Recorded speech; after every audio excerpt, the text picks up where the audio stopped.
1, ignition. Yes, we are. I believe we are. Okay. Let's see here. Guys.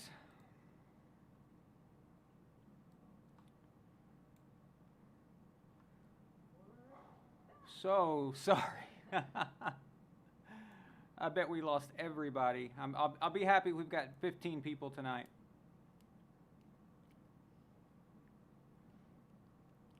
We'll let it circle through. So we had some technical difficulties. I'll go ahead and just say this right now while we're waiting on the algorithm to let people know we're live. But we had some difficulties tonight, unexpected. I thought I had everything routed, everything was correct, but then we had a cable and then an adapter fail, and that kept us from doing one thing incorrectly. Therefore, I didn't have a microphone, so I had to borrow Melena's now, and she doesn't have a microphone. But we know what the problem is, and it'll be fine. So I just, because we had to shift this around and some of we were having some kind of like weird camera problems, just let me know if you can hear me well, and if it's clear, and all that. And also, because of the issue, she is actually sitting right there on the other side of the room, but she's actually called in. That's why the quality of her video is not as good. So it's basically as if if she's dialed in through the internet into my computer instead of the direct way, which was part of the issue we were having. So anyway, that probably doesn't make much sense, and it's probably irrelevant to you guys, but that's the deal. So it's good to be back in America. We came back to a situation that was unexpected, and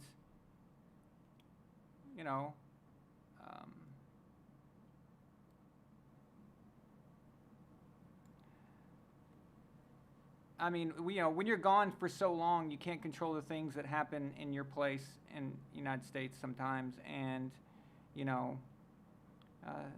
come back and things aren't left exactly the way you remember them, and then you got to start working hard and start trying to alter those things and fix them. And I had to start teaching myself a lot about carpentry and installation and very Tim Allen, Tim the Toolman Taylor type crap. And I'll be honest with you, I've never been that type. It's not been my wheelhouse, so to speak. So I had to teach myself how to do all this stuff, and it's taken me a little while, and we had family visiting and stuff like that, but we're where we want to be. Next week, starting next week, I'll have everything worked out here, and we'll have it exactly how I want it to be. There's more to it than this, and also I want to redesign everything that you see here and how it's formatted and all that. So yeah, the electrical was a pain in the ass, Addie. Yes. So guys, is the volume good? Can you hear me good? Is it clear? Is it nice?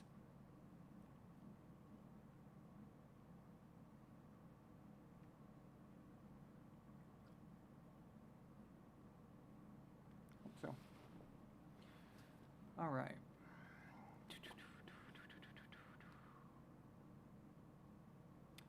Have I seen the Madden quarterback ratings yet? No. I haven't played Madden since 2018 that I played?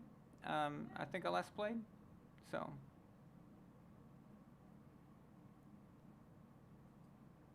Yeah. All right. So what day is he on? You good? Well, no one has said anything about it, so. Okay. Otherwise, yeah. So it should be fine for now. Okay. Volume is low, some saying it's good for them. Turn the volume up. I mean, I can talk louder. I talk pretty loud anyway, but well, son of a bitch. I mean, Whoops. Bing. Do you have that bing function? Oh, they probably referring to me. The volume low. Oh, are you guys referring to me or her? Because she doesn't have a microphone tonight. Yeah, I'm gonna be on low. So you're not really going to be able to hear. So if she talks to me, it's for my benefit, but not for yours, unfortunately. Because I had to steal her microphone. Otherwise, we wouldn't have a show tonight. And I didn't want to leave you guys hanging because you were sitting there waiting for so long, you know? So. You can't hear me?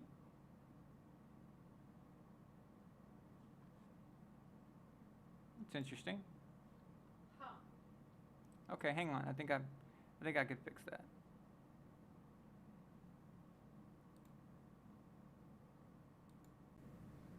How about now?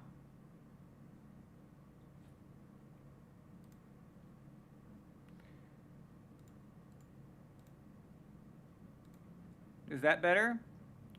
What do y'all think about that? Is that better? Better, better, better. Son of a bitch. That's true. Yeah. Yeah. If my dad is saying it's low, it's low. So. Has it improved any? Guys, has it improved? Speak more. Good. Right there? Good? Okay. The quality is probably not as good, but we'll go with that so you can hear me well. All right. Awesome. Thank you, guys. And this is so unprofessional. I'm so sorry. I feel so bad about this. This is not how I wanted to start the first show back, but there's, what can you do? So, all right. Well, I see some new people here, or I don't know if they're new, but they're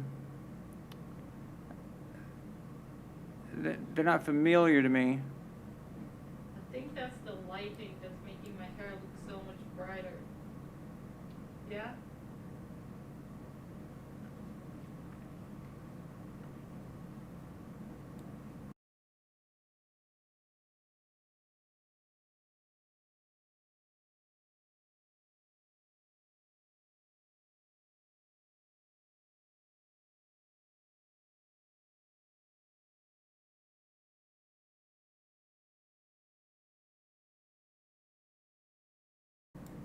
All right.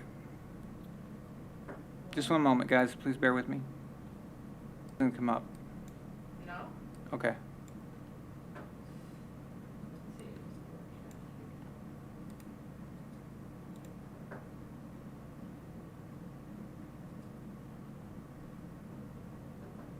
Oh no, it's here. Now I can see it. You can see it. Yeah. Okay, good. All right. Apologies. Wow. Just everything messing up.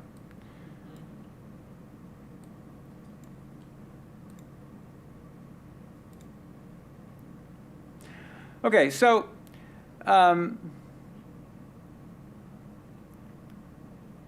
we had to restructure everything.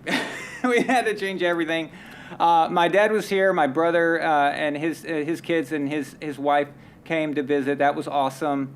I got to see my niece, who I haven't seen in a decade, and my new nephews.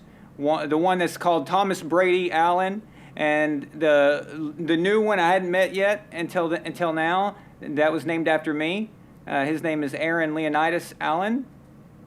But they call him Leo or Leonidas, so not to confuse him with me. But I still address him as Aaron because I think it's cool to have a kid named after you. But we have a few cool things here. That helmet right there, that's got a great story to it. Is Donnie here tonight? Yeah. Okay, so if you see a gentleman named Take a Pick, 213 or something like that. Yeah, I don't remember the numbers, but he sent that to me, and a wonderful letter, And I'll talk to him personally, not live, if he wants me to read some of the contents of the letter, because I think the letter is amazing. Okay. And I'm not going to tell you exactly what it said in it. I want to ask him first. But this helmet is very important, and we will definitely talk about it next time.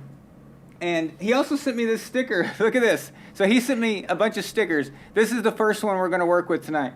Death to the opposition of Von Allen Sports. Now, for you guys who might not know, that's actually a slogan by Milena. When I first was teaching her, of all people, when I first was teaching her football, we were watching who? The Houston Texans versus the New England Patriots, right? I think so. Yeah. And it's ridiculous. You already got into it. So it was the 2012 season, I think. I think it's somewhere around there. Sounds like it. But that's not really the point. The point is that she was learning how it works and stuff, and she was getting into it. And at this time, I didn't know that she had kind of a bad temper when it came to competition. I didn't learn that until later when we started playing chess together. But How jokingly. Houston Texans scored, or they were about to score, and she got upset. And she's like, "Come on, kill him! Stop him!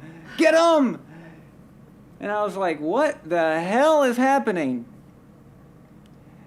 And you said something in a phrase, and in that phrase to the Houston Texans, you said, just death to the opposition. Something lost in translation. Or something lost in translation. Yeah. But yeah, it was death to the opposition, or you need to inflict death to the opposition.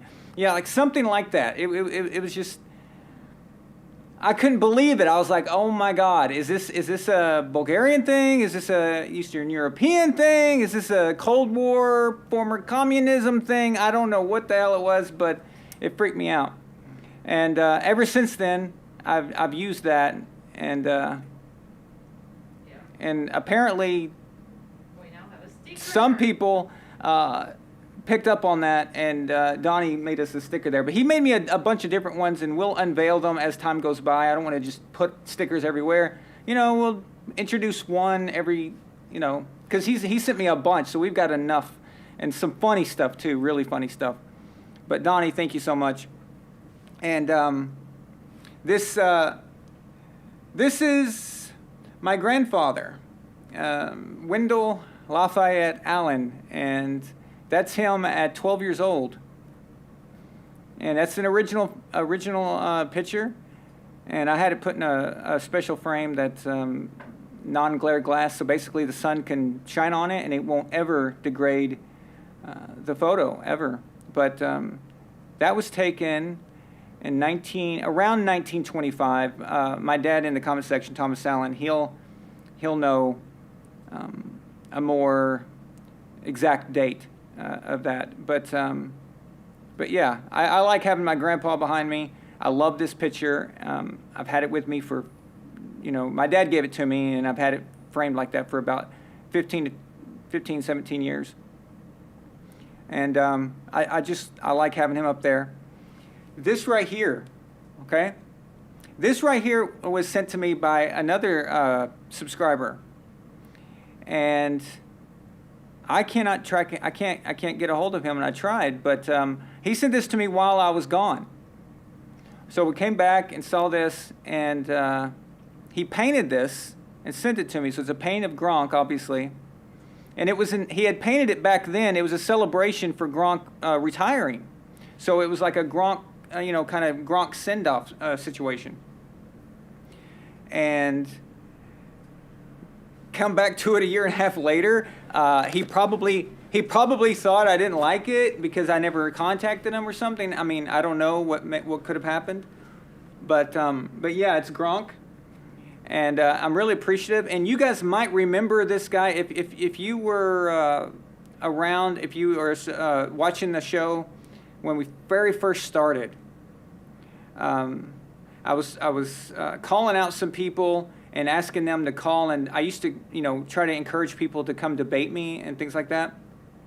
Nobody ever would. And then all of a sudden, we get a guy call in, and this is when we use Skype, so I had no idea who was calling. Had no clue, so it could just be anybody. So you click accept, and this guy shows up on the screen, and he's in a black hoodie. Remember that? He was in a black hoodie, and well, that's strange.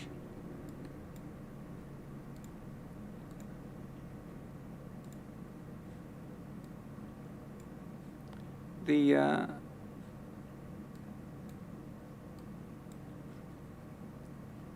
Caesar thing is supposed to be over here.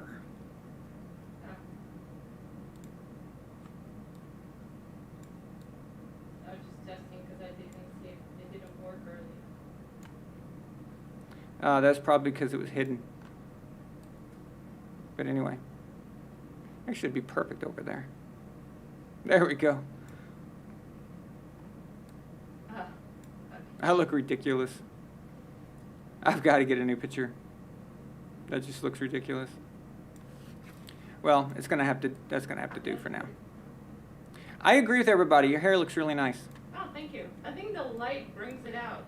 Well, it is red, but it's red now. It's done red. So, okay.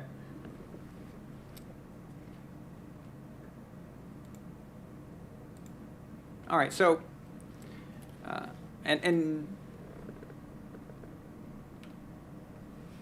we have a lot to talk about tonight, actually. So I'll get through this quickly.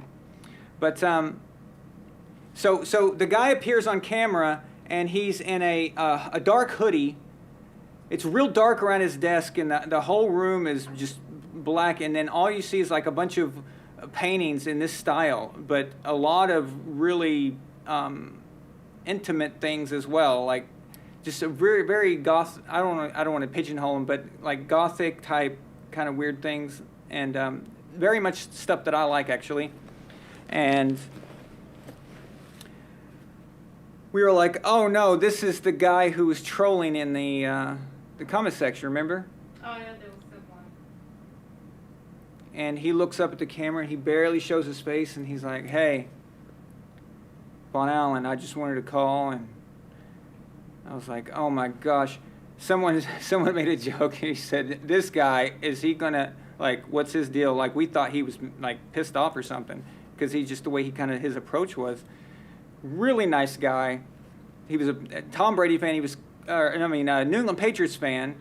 Wasn't that fond of Brady at the time for whatever reason. But yeah, he wanted to go with Jimmy G at the time, I think. But yeah, just really nice dude. I went to his website, like he told me to. Had some great artwork and great photography. He takes amazing photography, and really, he's a really good painter as well. But yeah, he sent me that, and I just this is what's so great about this, is that you just never know who you're going to meet and who's going to send you something and stuff like that. So I love it.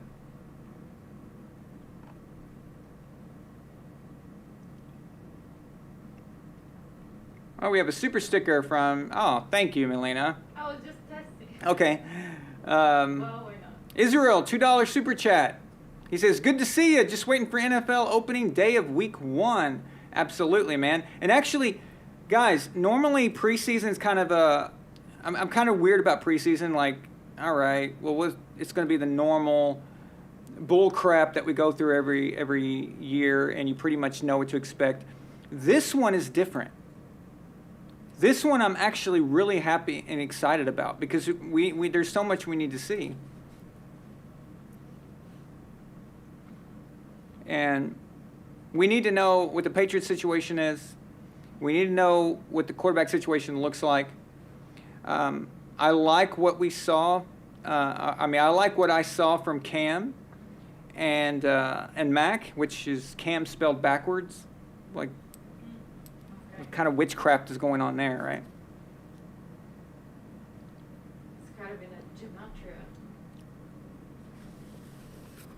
Yeah. Gematria. sure. But I'm sure it's a conspiracy. but yeah, so I loved Cam was saying all the right things, and he seemed in a different spirit. He just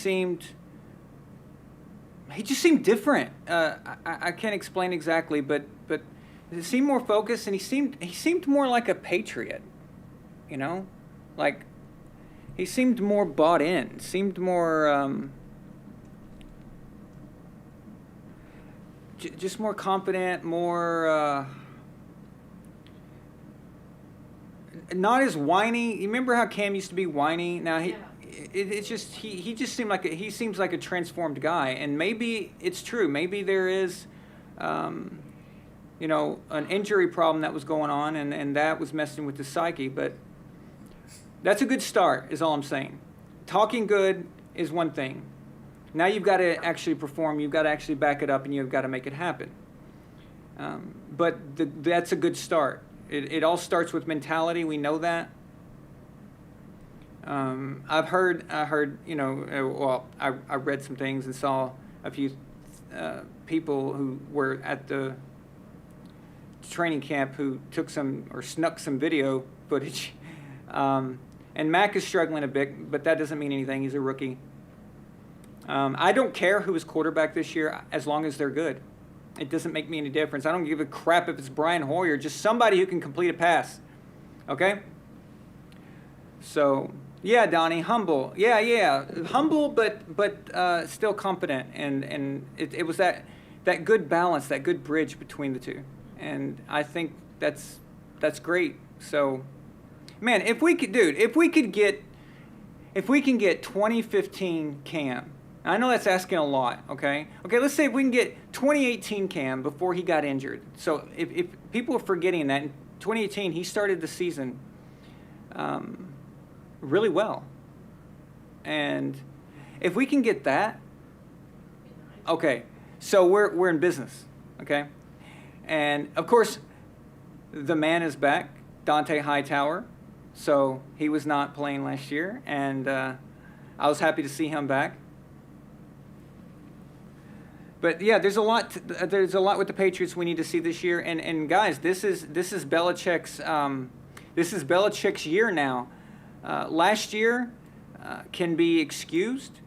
It can be pushed away.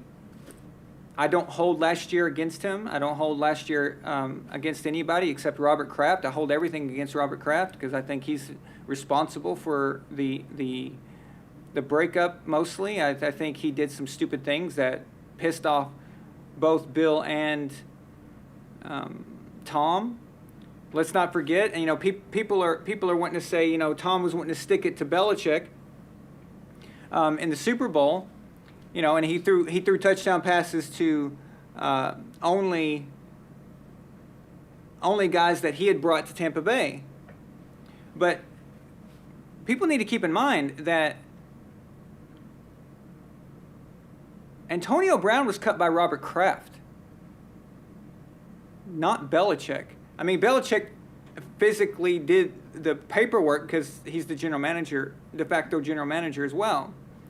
But that was Robert Kraft's thing, and we even found out that both Belichick and Brady were together angry.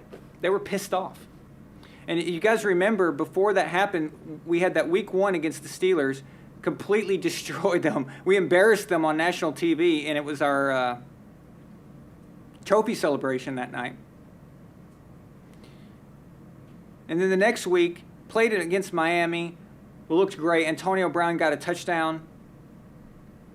Wasn't a push-off. But he looked good. And then they cut him. And why did they cut him? They cut him because Robert Kraft was trying to save face and get some good graces for his own lawsuit. All right?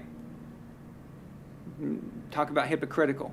So anyway, so Tom got Antonio Brown over there, but that's not a shot at Belichick. That's a shot at Kraft, the Antonio Brown thing. Now, Gronk retiring, I think Gronk's made it very explicit that had something to do with Belichick. But whatever. I mean, not everybody's going to have a perfect ending. especially with Bill. But it works, So, but the point is, last year was excusable, dead cap money, Dante Hightower, and losing Tom Brady and Dante Hightower in the same year. How the hell are you supposed to, that just from a leadership standpoint, a locker room standpoint, that's ridiculous, And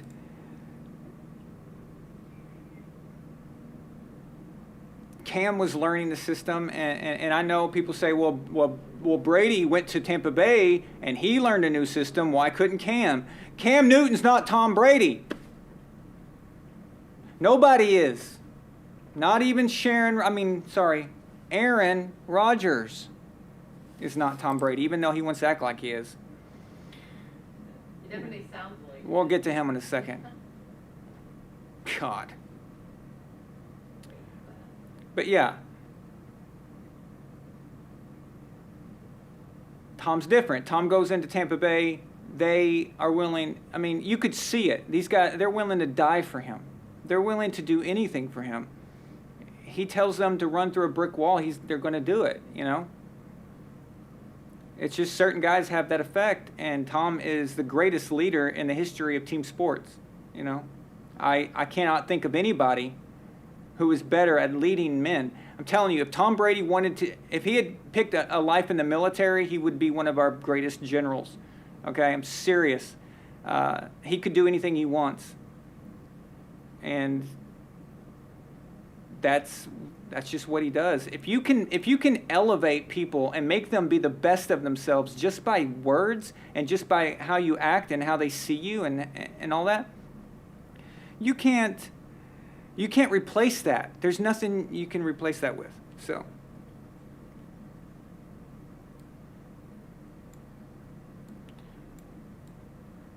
but back to my original point. Last year, Belichick gets a pass from everybody. Well, he should, okay? Losing an elite quarterback like that is always disastrous, unless you've got somebody waiting in the wings. In the rare case, like you had Aaron Rodgers behind Brett Favre, but if you guys remember, even it took several years for them to kind of get back into the swing of things, even with a guy like Aaron. So, all is forgiven for 2020. No big deal. It doesn't count. This year does. This year, he had cap room, and he spent it. And I think he spent it pretty damn good, don't you?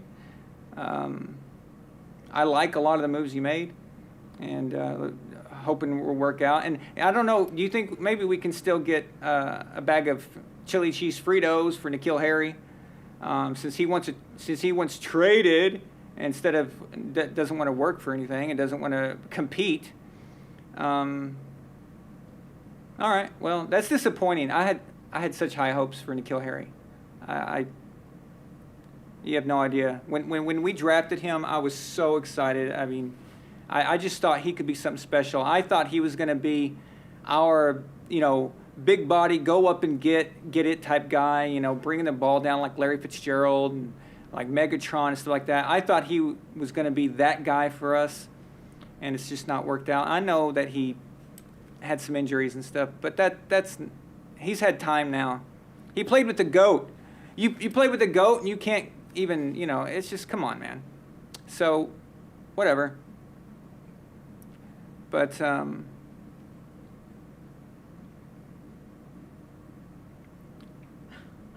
this year counts against him.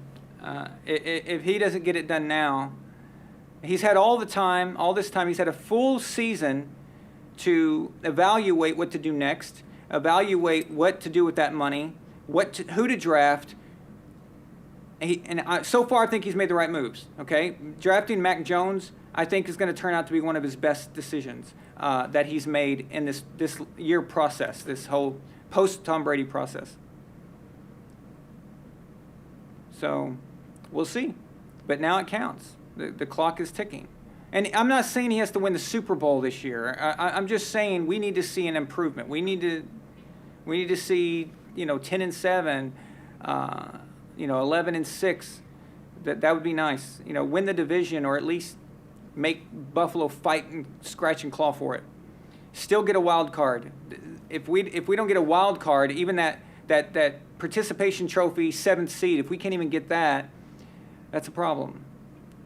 So, but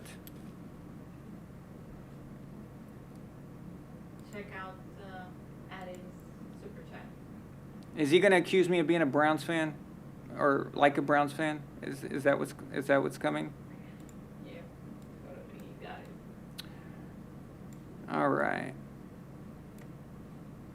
Eddie Visorno renders unto Caesar $2 and declares, "This year counts," sounding like a Browns fan. Addie, I know you. I know you so well. Isn't it sad how far we've fallen? How the mighty have fallen? But it's not a big deal. It's going to be fine. So don't think it's over. It's not over. Okay? What we have now is a split. So we still have one of the greatest minds ever in the AFC and NFC now. So we actually have a chance for our empire to completely take over from both sides. That's what we've got here. So everyone should be happy and joyous and excited. So, all right, let me take a look here.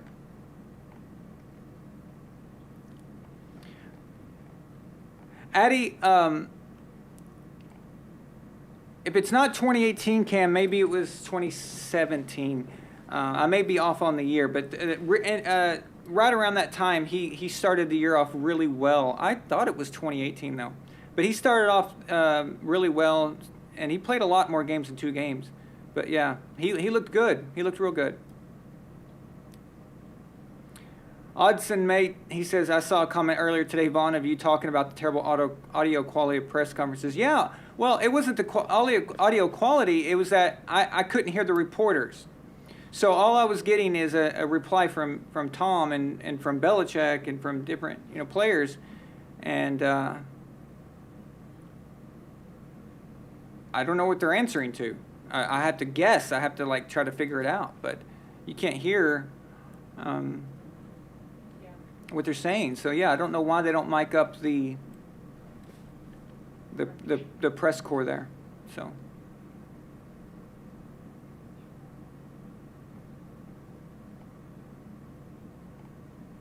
yeah, Kraft cut Antonio Brown because he was trying to look good for what he did. He had court dates coming and investigations. He needed some really good PR.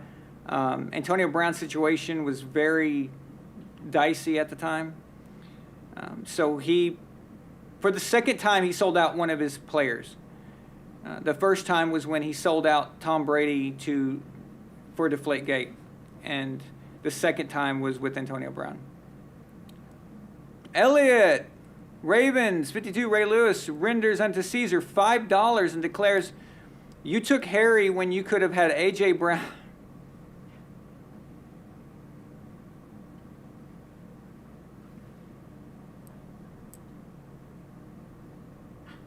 Watching you, Elliot.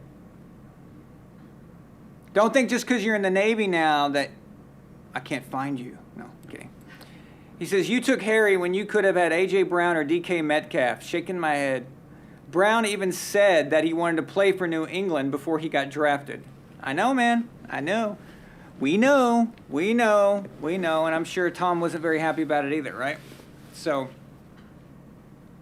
yeah, I know. But still, I was excited. I liked his tape, his college tape. I thought he looked pretty good. It was a miss. It was a miss. It happens.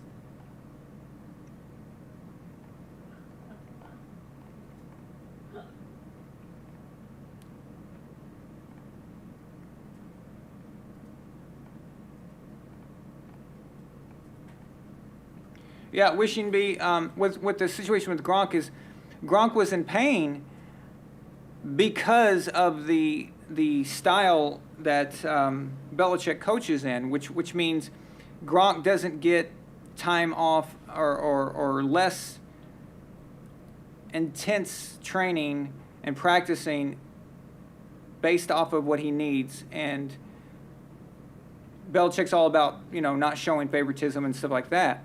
So that was a direct result of that. And I'm not saying that or implying that Gronk was at fault. The only thing that Gronk was at fault for is taking a while to decide. And then the second year when he was retired and he pretended that he was going to come back and it was a complete, total, bull crap, whatever. That I've got a problem with. But as far as him retiring because he didn't feel well, he was all banged up and stuff, that's fine. I mean, I get it. James Johnson renders unto Caesar. Is that 100? Yeah. Renders unto Caesar $100 and holy crap, and declares, "Welcome home. Glad to see you two traveled safely. It is great to have you back. Love the new look, Melania." Cute. I just called you Melania. It's okay. All right. So. Yeah, well, no, that's how it's written. I like that. Love the new look, Melania. Great job on the new setup. Truly appreciate your hard work. Hope this helps with the trophy. Can't wait for the 2021 season. Death to the opposition. Let's go. Let's go. I can give you a let's go. I'm in my home now. I'm in my home. No one's going to tell me what to do. 6:30 p.m. Let's go. Woo!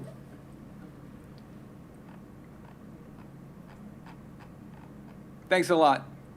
Thanks a lot, James. That's awesome. So, on that note, let's talk about the trophy. So, had some setbacks with that, but all is well. So, I've got a company that is going to design the trophy, and they're from Belgium. How weird. So, a Belgian company creating an NFL or American football trophy, but they do custom 3D design, and I have a meeting with them on Zoom or whatever they want to use. I have a meeting with their design team on Tuesday. So, so that's the trophy part. And they know that I'm in a big hurry for that. We found the diamonds already, so we know what company we're going with for that. And we found the company we're going with that's going to create the pamphlets, that's going to contain all the images and all the artwork. And if you guys remember our last show, Sophia, she's in Bulgaria. She's doing all the images for our greatest quarterbacks of all time, and that's going to include some of those in there. And then the formula itself, it's going to explain the formula so that when Tom gets the trophy, he'll see how the formula works. And of course, it's going to come with a USB drive that will contain a digital version of the entire original spreadsheet of the formula that Tom can look at on his computer if he wants. And it'll contain, of course, conveniently, every episode of the Brady Hates Saga. So that'll be awesome. And we're going to print a few extra for some of you lucky people. They're going to be, limited edition, limited amounts printed, but just hang tight. So I've got a good idea I'm going to do with them. I think you guys will be pleased. So a lot of you guys deserve it, deserve this, and you've helped so much. And a lot of the stuff you see and the redesign and everything that we've done was greatly helped by you guys, and it's so much appreciated. I got my new computer, which is on the other side of the room. So, and that computer is just for design. It's only for video editing and design. And then I kept my original computer for broadcast only. But yeah, it's going good. So.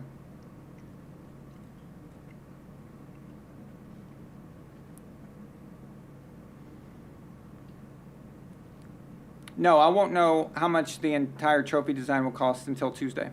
That's what that meeting's for. So.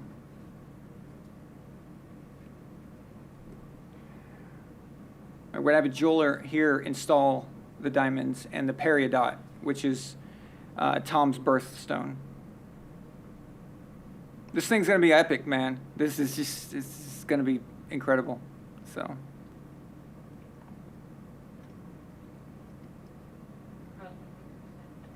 James, thank you, man. And Elliot and Israel and Addie, thank you guys for sending those super chats tonight. And again, I want to apologize for being late. And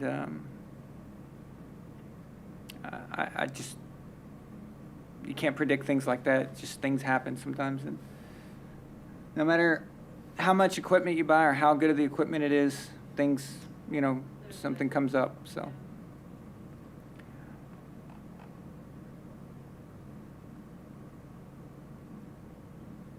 Just call her beautiful. It's easier. I agree.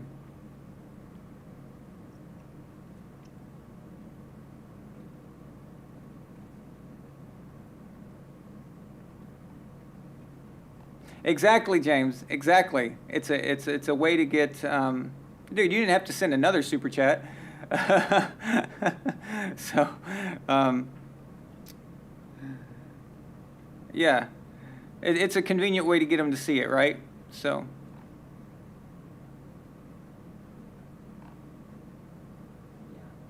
Yes, Wishing Bee. You guys will get to see the formula. Yeah.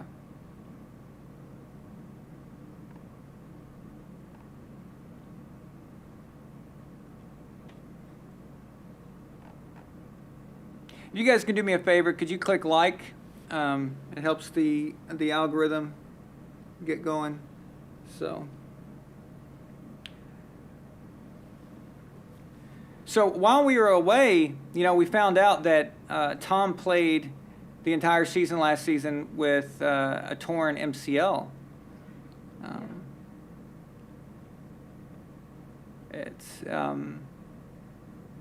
It's interesting. After all of the fuss, after all of the sorry, Dad, butt kissing, I promised my dad I'd chill that out. But all the butt kissing of Patrick Mahomes because of his turf toe, he says, my little toes hurt, my toe. I couldn't, yeah, okay. Really?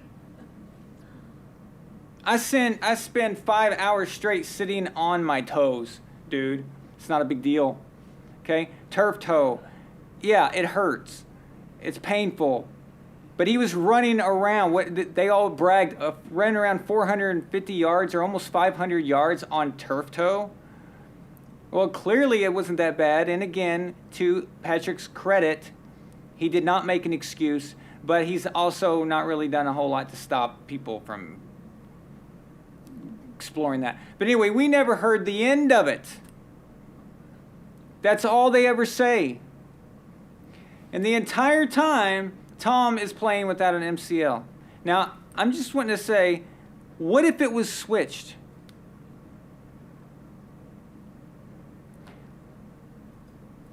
What would be happening right now if we found out that, let's say the year that Patrick Mahomes won the Super Bowl against the 49ers, and they found out that he had been playing that whole season with a torn MCL? What would they say? They'd be making a big deal out of it. They'd be going nuts. They say, oh, it's the greatest performance since Jordan's flu game and all that crap. And although Jordan was actually hungover, I think, not the flu. But either way, it's the same effect. So, yeah, whatever. Whatever, man.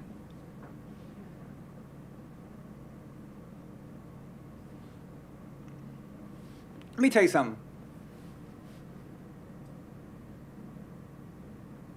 Who is this person? Fuss you Google. Oh! Fuck you. What a name. I think I know who that is.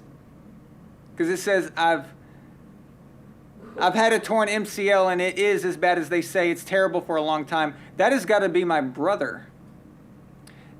Jason, why aren't you using the MMA? Why are you using that? Anyway, so I just, maybe he was wanting to be inconspicuous and I just ratted him out. Maybe it's not him. No, well, I know that he torn his MCL playing ice hockey. But not just that, Jason, I want to add to that. When I was kicking, I was running drills, and my coach had this brilliant idea to have me put on and switch my shoes. And I was wearing a left shoe on the right and right shoe on the left. And I was doing these drills. Go up, kick, 3 steps back, kick, 3 steps back, kick, and you do it real fast, like that. And of course, that was a disaster waiting to happen. And my left ankle went pop. Now, thankfully I didn't tear anything. And it was just a really bad sprain. I couldn't walk. I was crawling. And it wasn't, it was painful, but that wasn't even what the real problem was. The problem was I couldn't stand, I couldn't get up on it. I couldn't, even if I wanted to, like, I couldn't feel it. Like, it was just, you ever had your leg fall asleep and then you try to get out of bed or something and you just collapse? So it's not as much pain as it is, it's just not functional. You can't use it. And my foot turned like nearly black. I couldn't walk correctly for over 2 months. Had to use a cane around the house just to walk. That's nothing compared to what Tom had. That's not even, Now I know Tom was getting shots in the knee and stuff, and they kind of helped that, but We didn't hear much about it. no.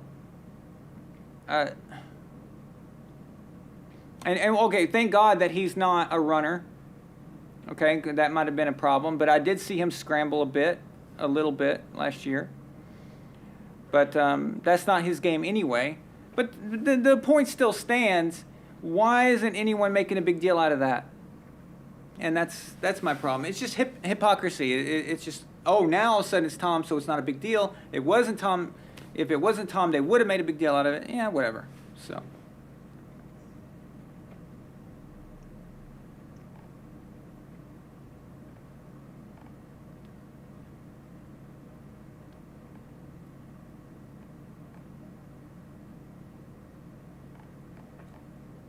Oh, I agree. Yeah, he's got the best. He's got the best health and trainers you can get, and that makes a big difference than a regular Joe like me who just, busted up their foot. And let's see. Jason says, without an MCL, your knee is very easily caved outward and would tear everything else. It's so painful you cannot do anything. Tom Brady is a legend. Or inward, he meant. Okay. Gotcha. Yeah. And by the way, the person who said that knows what he's talking about. I don't know anybody who knows more about the human body and the muscles and how they work and our tendons work than my brother does. So, he experienced it for himself. So take that.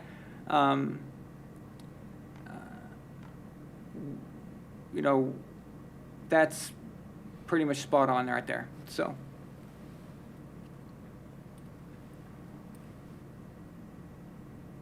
Oh, Luke renders unto Caesar $24. Just trying to help as much as I can. Glad you guys are back. 24. That's a good number. 24. Kobe Bryant, 24. Well, that was his second number. Can you use a color underneath, around it or no? Like a background color for that text?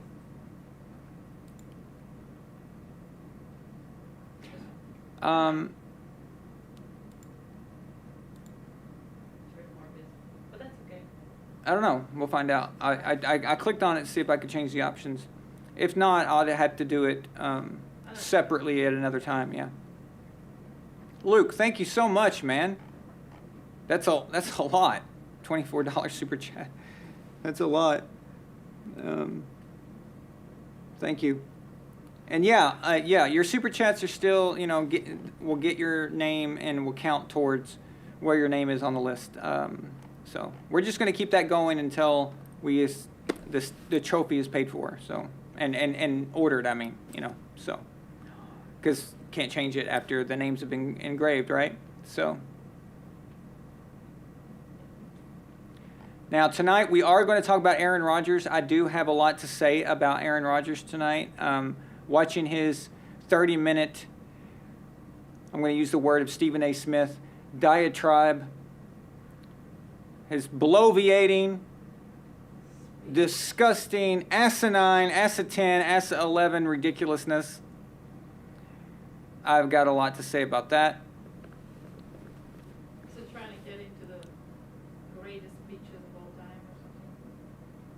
The greatest what?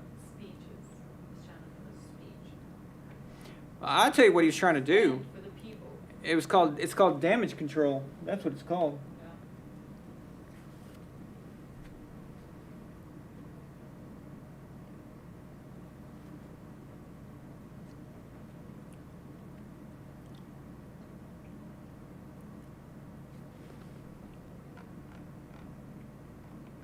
Oh, you know what? And before I forget, I want to thank you guys so much.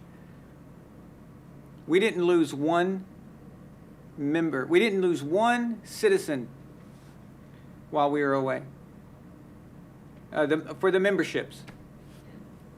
You guys stuck with us even though we weren't producing content. And I mean, who else has that kind of great people who didn't bail? I appreciate that, guys, so much. You guys are awesome. And like I said, we are going to show our gratitude very soon when the trophy comes out and when all the accessories with it. So. Oh, by the way, because I'm back.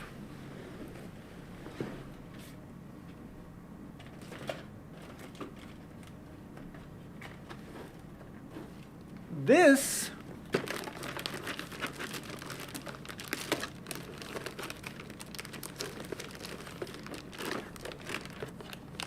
belongs to, well, if I can get it open. How did you even get this in this bag? Anyway, so this is the real deal. The real deal Holyfield. This is the real deal. The Duke football, exactly the ones they use in the game. And yeah, I think these retail for about what, 120, 130 bucks, something like that.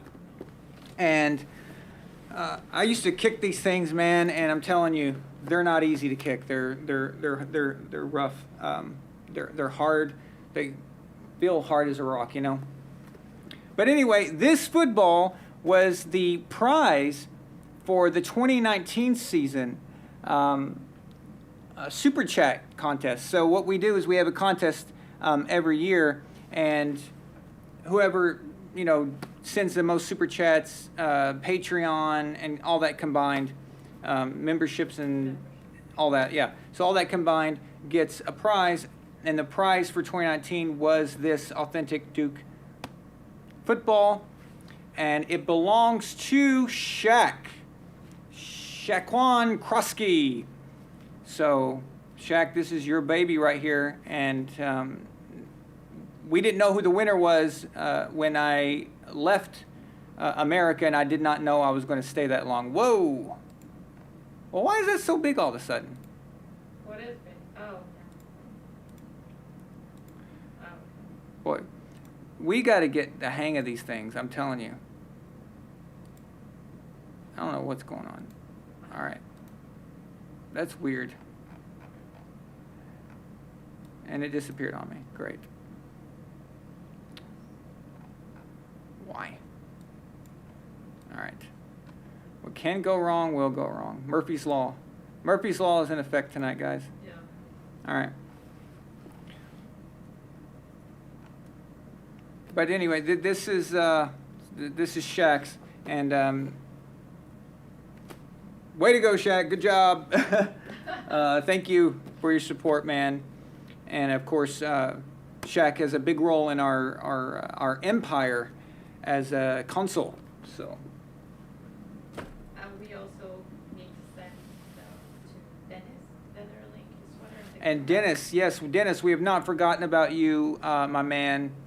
I just cannot do a custom design that you asked for, like the Kamara Predator. The only reason I could do the Kamara Predator like that is because I happened to find an image that had a guy with dreadlocks, and I was able to incorporate it.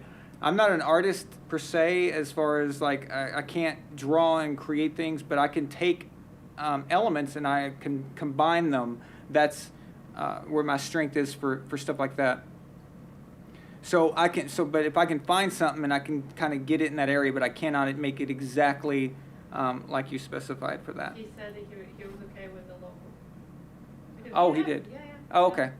Yeah, so agreed to we'll that. get that done, and Just yeah. mention the logo if they cannot hear. Oh, okay. The logo. All right. Yeah. Sorry, I forgot that you don't have a mic, so okay. Yeah. Well, you do, but I had to take it from you. So.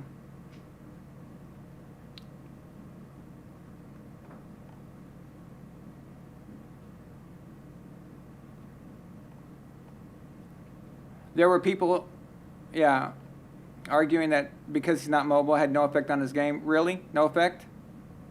Okay.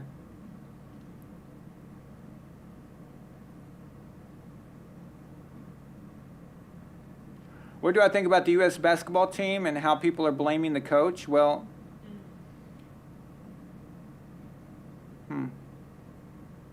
not happy about it. We didn't send our best of the best because they didn't want to play for our country. They're a bunch of entitled, spoiled punks. And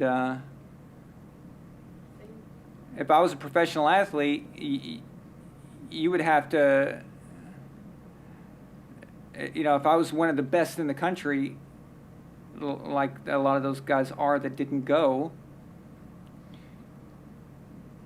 I would just be on the phone constantly like, I want to be on the team, I'll be there, So they don't feel that way. And they're not playing cohesive like a team, and these other countries are. And the other countries also have caught up to us. It's not like it was back in the 90s. And in the 90s, those guys were just happy to play with our superstars. They were getting to just play on the same court, and so they were intimidated and they were in awe. But they didn't really focus. But now, a lot of these countries have guys who are in the NBA. Giannis, who just won, is Greek, So we've got, we had Dirk Nowitzki, who is German, who won MVP. He's not playing now, but my point, what I'm saying is that we've seen the league be developed by foreigners. Tony Parker, I think, is from France. Manu Ginobili from Brazil or Argentina, one of them. One or the other, don't remember which one exactly. But the point is you've got an international sport now, but what used to be dominated only by us. So we can't afford to just send some guys, We need to send all of our guys. We have to send our dream team. That's exactly the best we've got. And that's what's going on. And I'm not sure that Greg Popovich might not be the right coach. I mean, I don't know. Is it coaching? I don't know a whole lot about the details of that exactly, and I'm not going to claim to know everything about it, but they just don't play like a team, and when you don't play like a team, the coach can rightfully be blamed, in my opinion, at least somewhat. So.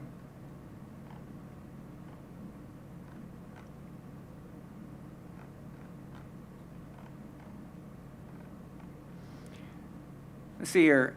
Ravens 52, Ray Lewis, Elliott sends a $5 super chat, and he says, so I got into an argument a few weeks ago about who was the best receiver in the NFL, and it came down to Hopkins or Adams, and I chose D Hop. So who's your number one? Based right now, based on last season?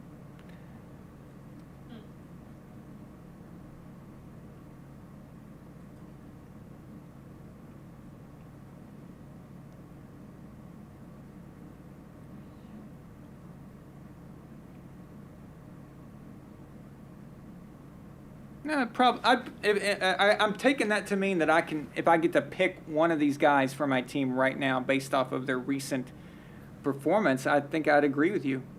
Yeah, probably Hopkins. Yeah.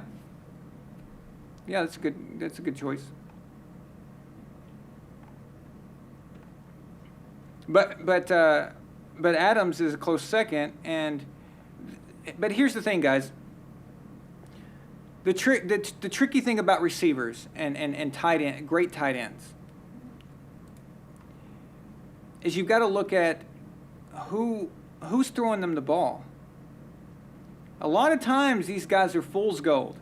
And I'm not saying Davante Adams is fool's gold. I'm just saying that you have to, it's hard to know the truth until they go away.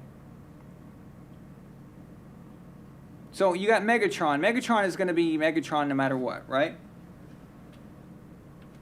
Whether it was Stafford throwing the ball or whether it was some idiot like Dan Orlovsky running out of the back of the end zone kind of thing, people like that, Megatron was going to be great no matter what, right? You got Larry Fitzgerald who's played with a lot of garbage quarterbacks, and he's played with some great ones. Most notably Kurt Warner. DeAndre Hopkins has spent a lot of his career in Houston, where I can't remember all the quarterbacks but I think he played with garbage like Brock Osweiler and a few guys like that. And then, of course, he got to play with Watson, too. But then he went to Arizona and played with football, baby. And he seems to be able to be one of those guys that can play with anyone. Davante Adams has Aaron Rodgers throwing him the ball. How much of it is Aaron and how much of it is Davante? And that's what you need to find out. And if you're a team wanting to acquire him, you need to make sure somehow if that's the case or not, because if you don't have the right quarterback for him and you're thinking that he's going to make all the difference and he doesn't, so what is he? Is he that guy or not? So just because of that, because I've seen Hopkins play with mediocrity at quarterback, I'll have to go with him. And I need to see Davante play without an elite quarterback. So.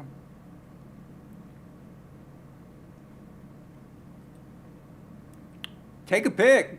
1313, Donnie renders unto Caesar $20 and declares, in my opinion, the Olympics have gone downhill since pros were allowed. Nike and endorsements before they even go, Nike and other company endorsements before they even go and even during is terrible. It used to be about country and now it's about yourselves. Yeah, well, it's funnily enough, when my dad was here, we had this conversation about the Dream Team. And what a lot of people, and myself, I didn't know this back then, but I'd found out that other countries were not sending amateurs. They were sending people, it's my understanding that they were sending people who were professionals getting paid in their own country to play, while we were sending college kids. Yeah. And so we got tired of it and basically said, okay, fine. You send your professionals, we'll send ours. And we're like, okay, so now you get to deal with Michael Jordan, you get to deal with Charles Barkley, you get to deal with Larry Bird, Magic Johnson, see how you like that. And that was kind of the catalyst of that, I believe. but yet you're right. Now it's to the point. Now I do think that Olympians should be able to get endorsements and stuff like that, right? Because there's not a league for swimmers, for example. So like it makes sense that Michael Phelps gets endorsed, and he's the greatest Olympian of all time. So, but at the same time, I never had to question Michael Phelps's loyalty to the country, and I've never questioned his desire to want to win for us. But I think what you're really referring to is the recent developments, 2016 and now. And it's gotten out of hand, yeah. I even saw a poll where they asked a bunch of college kids if they were rooting for America in the Olympics, and they said no. It's like, okay. Why? So the passion's kind of gone. It's missing quite a bit, and it's disappointing too, because I watched the Olympics, and I remember the '08 Olympics, and I was at a sports bar, and man, everybody just was going nuts. People you didn't even know were cheering and stuff, and I was just sitting there like thinking, no, I'm sorry, it wasn't even a sports bar. It was just a nightclub. It was just a regular nightclub, and they just happened to have the TVs there for that. Yeah. And these are people just talking to each other and hugging and high-fiving. They never met. And I was just sitting there watching, thinking, only sports could do this. I couldn't. I sat there and racked my brain, like, what else could have done this? What else could make people total strangers, nothing in common? War. War? Yeah, you have a common enemy. But I still, yeah, but sports is a great thing, and that was a great moment, I thought, and I was like, this is amazing,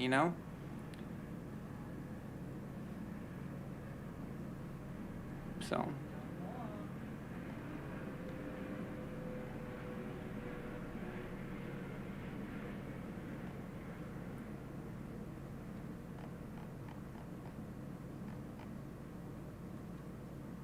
It's like a PR stunt for most of them, for many of them. Mm-hmm. Yeah, things like that. The thing is, it's a bad PR stunt. Majority of the country don't agree with all that. They don't agree with it. So it's, you go there, you represent the USA, you represent all of us. Yeah. The people you like and the people you don't like. But we're as a country, that's what we are. So we're still the greatest force for good on planet Earth. We're not perfect. No one is.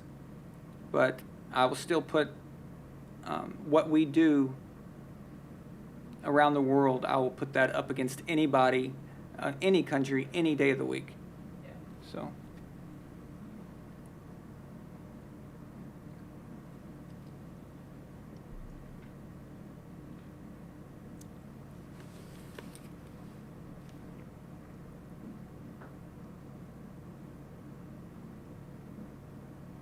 Yeah, I guess you could say, yeah, concerts could do that. Tragedy sometimes, but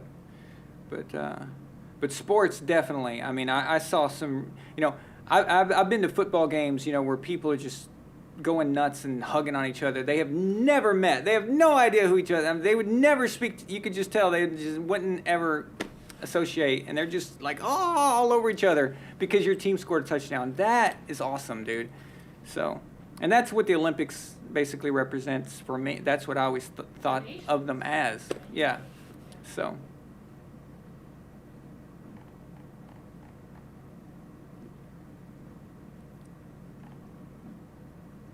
But yeah, that's a great comment there, Donnie. Thank you for the $20 super chat. I really appreciate it.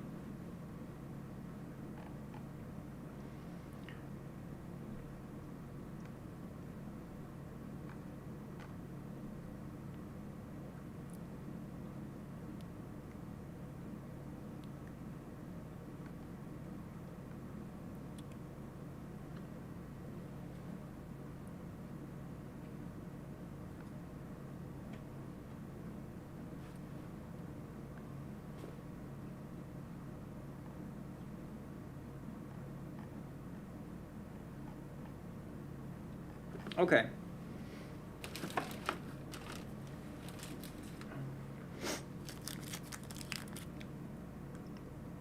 Yeah. Salami. Sorry about that. That was gross. Yeah. Salami pizza. Yeah. So, like I said, we didn't have the winter until after I was in Europe, and that was before COVID. So, I didn't know I wasn't coming back home. I didn't know I was going to be stuck there forever. So, yeah. Unfortunately, he's not getting his football until now. So.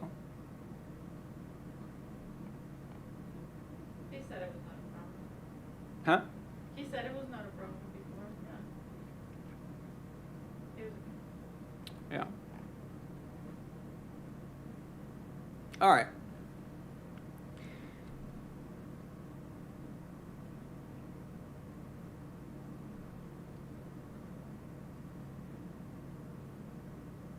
How many of you guys, just tell me real quick, how many of you guys watched Aaron Rodgers' 30-minute press conference yesterday? It was his first press conference. It was his first press conference. I guess apparently since he lost to Tom Brady in the NFC Championship game. Or lost to the Bucks, but. Yeah. All right, so. It was surreal, to be honest with you. There were moments where I was just sitting there like wow. Wow.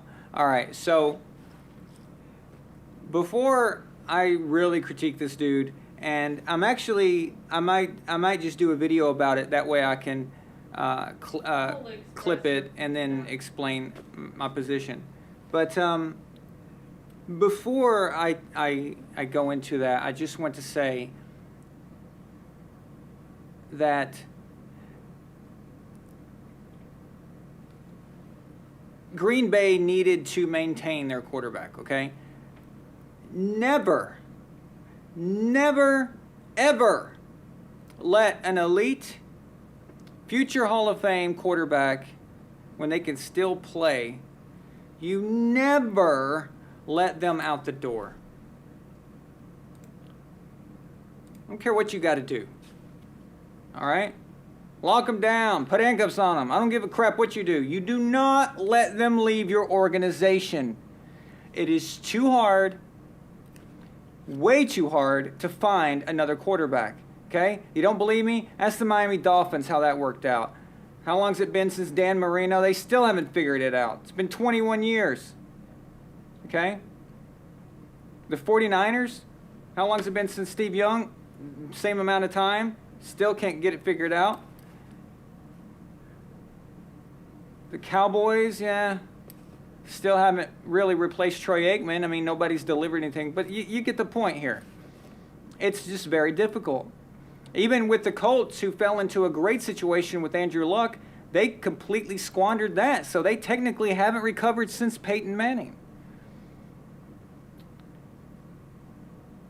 Speaking of them, the Denver Broncos haven't recovered since Peyton Manning. You don't let these guys leave. You do whatever it takes to keep them. So, I am on that side of it where you should make Aaron happy. You should get him what he wants. You should listen to him.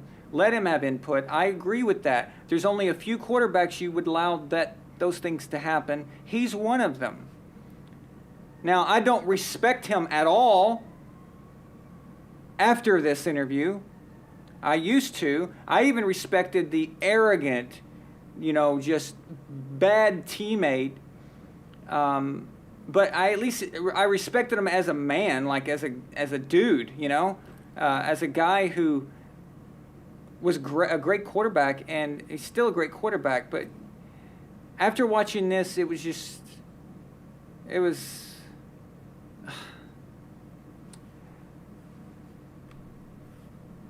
The entire thing was about his feelings. Okay? He talked like a teenage millennial, whatever generation they're called now, teenage girl, okay? And I just could not believe that the person talking was a professional NFL quarterback. It was just hard to believe, especially for his age and his generation. He's from my generation. You know, we're very close in age. And I don't know anybody from my generation who talks like this. This sounds more like my nieces and nephews' generation. Yeah. That's how they don't specifically talk that way, but their friends and whoever wrote that, yeah, for him. Now, as you guys might remember, I did a video theorizing, and I made sure that I said it was a theory. I don't have any proof of that, of course. But I had a theory that him wanting to leave Green Bay was about location for his fiance. So he is dating a very young, or much younger than him, I think, actress who is a millennial, in fact. So, yeah. He sounded more like she would sound like, actually. But he was wanting to leave Green Bay for those reasons, and that's why he wanted to go out west. He wanted to get closer to Los Angeles. Okay. Whatever, man. So he gives this speech, or this press conference, knowing, okay, and why do I say this? Why do I think that it had something to do with his fiance? Because he never stated his reasons. He could have settled this a long time ago. He could have intervened. He could have corrected the stories. He could have corrected all of the gossip and all the write-ups and everything. He could have done that. He didn't. He decided to let all the gossip work and do the work of truth. And he did this on purpose. He just sat back and let it happen. Why? Because the real reason wasn't football related, and I kept stressing this. I said, the Packers they can offer him money. They can say, what do you want, Aaron? What can we do for you? What can we make? It doesn't matter what they do. It was never about that. He didn't want to stay in Green Bay. That was the problem. So anything that they came up with to keep him in Green Bay wasn't what he wanted. And that's why he kept quiet, because what is he supposed to do? Come out and say that I want to leave Green Bay because I want to be closer to LA or whatever with my fiance? Dude, he would get killed for that. The Packers fan base would just destroy him, and he would leave his legacy there in complete ruin. He can't do that. I think we all agree that he can't admit that. And that's why every time we came up with a football reason, nothing fit. And he rejected all of it. But then we found out that he wanted to be traded. And so the Packers started getting calls for him to be traded. What are the locations you picked? The locations were teams west of Green Bay. No teams east of Green Bay that maybe were better than the ones he was looking at. People try to make it sound like Denver was a great choice. Denver. All right. Denver. 45-minute flight to LA. Okay, yeah. It's very close to LA, yeah. So, no.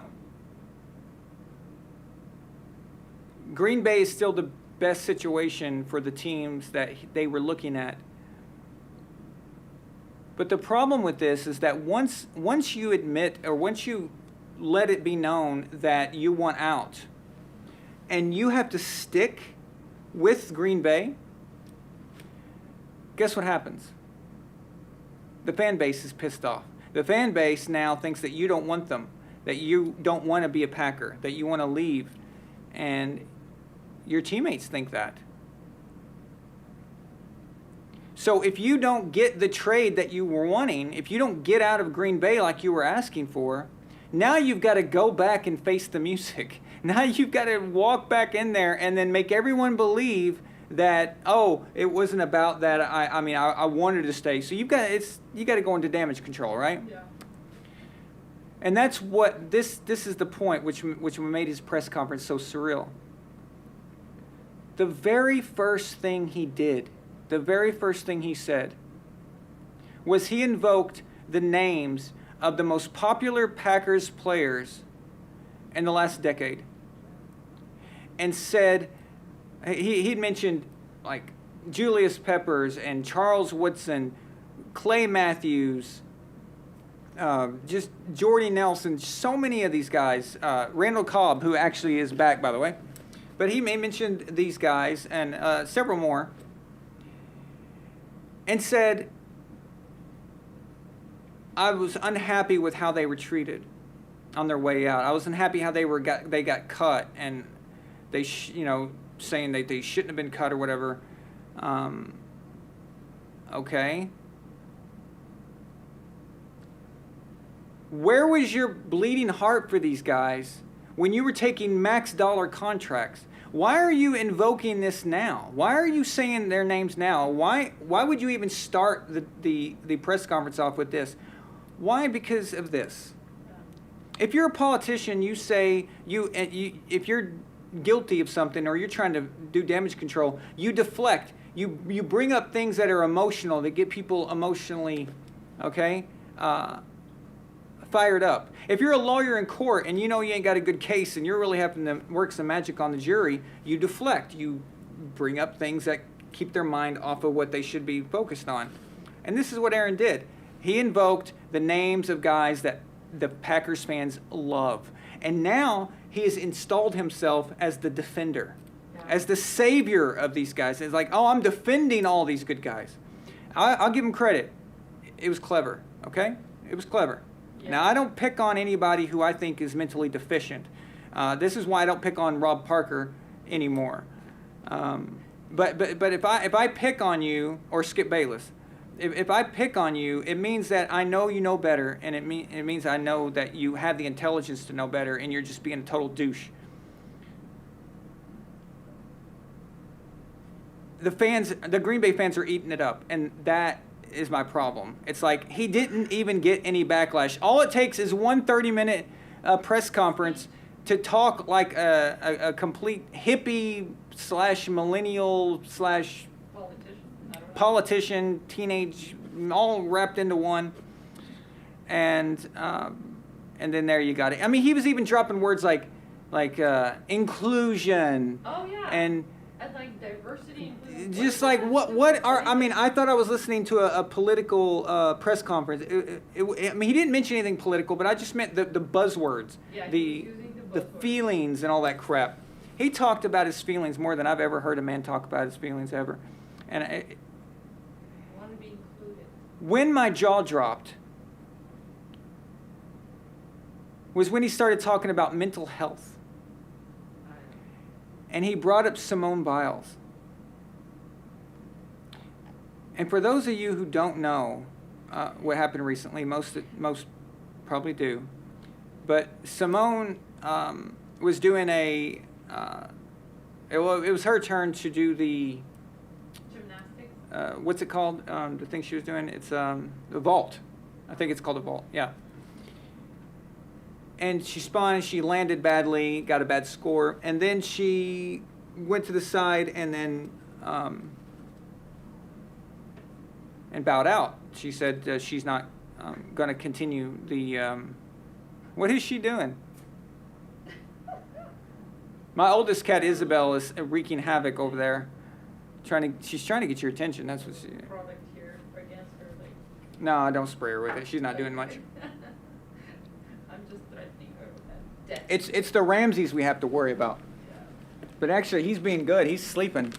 Uh-oh, here comes Isabel. Dude, my oldest cat Isabel, she's 13. When she walks, she's like husky. She's like, ugh. And I hear Nintendo boss music when she walks up. And she's walking towards me right now. All right. Hey, kiddo. All right. Where was I? So Simone walks to the side, tells her coach that she's not going to continue in the team competition right there in the middle of it. Later on, we find out that then she withdrew from even the individual. So there had been a debate about her mental state. Not Isabel's. Not Isabel the cat, but Simone Biles' mental state. Let's call it quitting on your team. And it's a lot of it's a very controversial situation. And the problem with it is that we're getting bits and pieces of information on why she quit and all kinds of conflicting accounts. You know, at first it was they said injury, and then it was mental health issues, but that's vague. I mean, what does that mean? And then something about vertigo, and she was having some problems. And if you got vertigo, you certainly can't be twirling in the air. Okay, you could break your neck if you're not, focused. That's obvious, right? John Thomas Chavez renders unto Caesar $5 and declares, must be pretty nice for Rodgers and Biles to get every benefit of the doubt that Brady could never get for forgetting to shake someone's hand. Yes, that's the difference. You can be of a certain ideology and get away with murder. But if you're not, you're done. So you're canceled. But yeah. So this has been a hot topic recently in the news. So for Aaron to bring this up in defense of himself, that's what this was. This whole press conference was a defense, okay? But for Aaron to bring this up like that is it's pathetic. Yeah. What did you say? You said it was disgusting. Yeah. We were talking about it this morning, and I think Milena said disgusting is what the word, yeah. Disgusting, yeah. And it's just... He's trying to use society buzzwords like inclusion and all these things. Social buzzwords, yeah. While he's getting what? How many million? 30 million? Yeah, somewhere around there. Yeah, plus endorsements, plus, yeah. He has no idea what it means for us, the civilian, the regular people. Yeah. So he's talking all this crap. It's like, wow, dude, talk about completely unaware of what's going on in the world. But anyway, so to use Simone Biles' situation as a defense for himself, I think it might be one of the most pathetic things I've ever seen from a male athlete in a professional like this. And it was just sad to see. Like I said, I didn't like him before, but I respected him as a guy, and but he's kind of saying he's standing out for somebody, for all these people. Yeah, he's acting like he's the leader of mental health now all of a sudden. Yeah, but also standing up for all these guys that are, leaving the way they were handled at the end of their career. Oh, and then there was a journalist actually did their job. So when the journalist got to start talking, one guy said something along the lines of, actually, Aaron, why do you want to be involved in the decision making? You would have been wrong on most of those of the guys you mentioned, and he would have been wrong. I went back and looked at the salary cap situations, and I looked at how much money they were making. I looked at what their contract was like at the time, and I looked at what their performance was, and honestly, the Packers were pretty much right on most of them. So Aaron would be wrong there. So what was the point in even bringing that up? It's because he didn't even look it up. He didn't care. He needed those teammates mentioned to make him look good and to get people's mindset. Like I said, it's a very clever way to start his defense. So Donnie renders unto Caesar $10 and declares, nice bumper sticker. Nice bumper sticker. I don't have a very good Boston accent, but I try. Who whines more? Or what whines more? Aaron Rodgers? I like that. Aaron Rodgers or a starving puppy? Discuss. Yeah. Yeah. Yeah. Yeah. I, th- Perhaps I the think. salary cap would not have been as much issue if he had done like Brady. Yeah, if he had done like Tom and and Tom, even when Tom did it, he got screwed sometimes. Yeah. Like he moved. Tom restructured to help Wes Welker, and then Wes still left. So that didn't work out well. But yeah. But did Aaron ever do anything like it? No. Aaron has never done anything for anybody. He and then he mentions in the I keep wanting to say speech. It's a press conference, but I feel like it's a speech. No, it's a speech. And Yeah. It's a speech for inclusion and diversity and I don't know what else. he knows the way he sounds. Okay, as he's talking, he knows he sounds like a self-important, entitled piece of garbage. So he'll pop in and he'll say something like, "Well, I'm aware that I'm not a victim. I'm not saying I'm a victim, because he knows how it sounds. He knows this. He knows it sounds ridiculous. He knows he sounds stupid. And again, dude, you have no right to bring up the Olympic situation with Simone Biles. You have no right to do that, okay? Yeah. That, I think, probably has to be a low point for a pro athlete, right? Why would he mention it? He mentioned it because it's a hot topic right now. Yeah, I know. And But what's the connection? He's trying to get the sympathy, but he also said that he did not have depression and issues like that. yeah, he said he didn't have depression. So what are you talking about exactly? Why with these girls? I mean, He's going through an early midlife crisis. That's what's happening. I mean, do you see the way he dressed on the way to training camp? I mean, can you take a guy seriously that looked like that? Like he looked like. Anyway. and then he says it's not about the money. He says it's not about the money. Okay, it's not about the money. And then he cites. Okay, check this out. He actually tries to defend himself. He says, "It's obviously it wasn't about the money. If you notice, I skipped the voluntary or the OTAs." He said I skipped the OTAs, and he either got fined for it. He could have been fined for it. Pocket change, guys. Pocket change. Listen, basically, if he did get fined for it, that was just paying for a summer off with his fiance, which is again fine. That's he can do what he wants in that regard. But don't use that as a reason why you're saying it's not about the money. Yeah. Then he tried to say that the organization tried to buy him with some. Oh yeah, so You remember that? yeah, so Melania is saying that he tried to imply that the organization tried to buy him off with money. Okay. He totally said that. I was like, wow, man. Where was this 6 months ago? Now, see, again, and here's what backs up my theory about it being location and has nothing to do with wanting to be a Packer. It's because of this. If you want to remain a Packer, and you want to have input into how things work, right? You mentioned this before the draft. You mentioned this before free agency starts. See, mentioning this now does no good because the team is already established. All the free agents are taken, the good ones.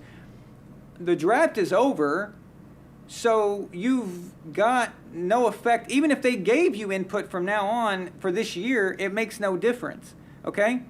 So if you wanted to stay that way, if you wanted to be a part of that and be in Green Bay, you would have exposed this a long time ago. You would have, okay, so he had talks with them in March and said it didn't go well. Well, why is he's willing to he sold them out, okay? So he completely sold them out right there in this press conference. He aired all the dirty laundry about them, so he doesn't have a problem doing it. So why didn't he do it in March or April when we were all asking questions? All of us were going, Aaron Rodgers, what's going on with Aaron Rodgers? How come Aaron Rodgers isn't responding? Does he not want to be in Green Bay? How come he's ignoring everybody? And why isn't he talking about something? Dude, How many times you had 1,000 opportunities to set the record straight? You had all these people on TV, these journalists making up stuff, speculating. Even I was speculating. I created a documentary saying I think it's this reason. He could have corrected all of us. He could have corrected everybody, made the Green Bay fans feel better. Why put them through that? Why make them think that? And then somebody, he says he didn't do it, but I mean, we don't know the truth. But somebody leaked all this Aaron Rodgers drama on the day of the draft. Okay? Yeah. So he took all the attention away from the draft kids that were getting drafted that day. The entire first round was nothing but coverage on Aaron Rodgers. Okay. Whoever leaked it, whatever. But the point is, he could have corrected that real quick 5 minutes later. So if Aaron didn't leak it, so if I'm Aaron and I'm wanting to stay in Green Bay, and the reasons he gave to stay in Green Bay are legit, and I'm him, okay? I immediately, 5 minutes after seeing that on draft day, I'm going, oh hell no, the team leaked this or somebody leaked this, and no, this ain't gonna work. I do an interview immediately. Boom! I call whoever I can call to get. I call NFL Network and I say, listen, guys, we got to do an interview now. And I set the record straight. I don't let that linger. Okay? Listen. Not intervening and not saying anything and letting that stuff kind of just go into the ether of gossip and all that. That's as bad as just you saying it yourself. When you let this thing get created and it expands and you don't step in, he was letting that happen. He was letting it work because he needed to, because he cannot admit the real reasons why he wants out of Green Bay, because you can't admit something like that. You just can't. There's no coming back from that. So what does he do in the press conference? He goes, but I guess I could have said something. But then he says, but I believe, okay, you guys ready for this? He actually said this. He says, I believe there is wisdom in silence. Deep. That's like so deep. So he's done some meditations. He said he went to Hawaii. Was he doing like? We saw the pictures. Like, was he like smoking hemp or something? Like, what was he doing? Meditation retreat, on a retreat of self-discovery. I don't know. You know? Self-discovery? I don't know. I don't think I've ever done anything in my life for self-discovery. I mean, how screwed up, how big of a sociopath do you have to be to have to find yourself? Joy. He had joy with people. He had joy? Something like this. With a bunch of millennials. Well, it doesn't matter with, his Okay, girlfriend. fine. All right, fair enough. But, Yeah. I mean, all right. He enjoyed himself, basically. We have to remember, depressed. this is the guy who couldn't make his relationship work with Olivia Munn. All right? And that's a tragedy. And he's downgraded ever since then. So I don't know what he's doing. Yeah. But that's not even relevant. That's just me taking a shot at him. But anyway, I couldn't help myself.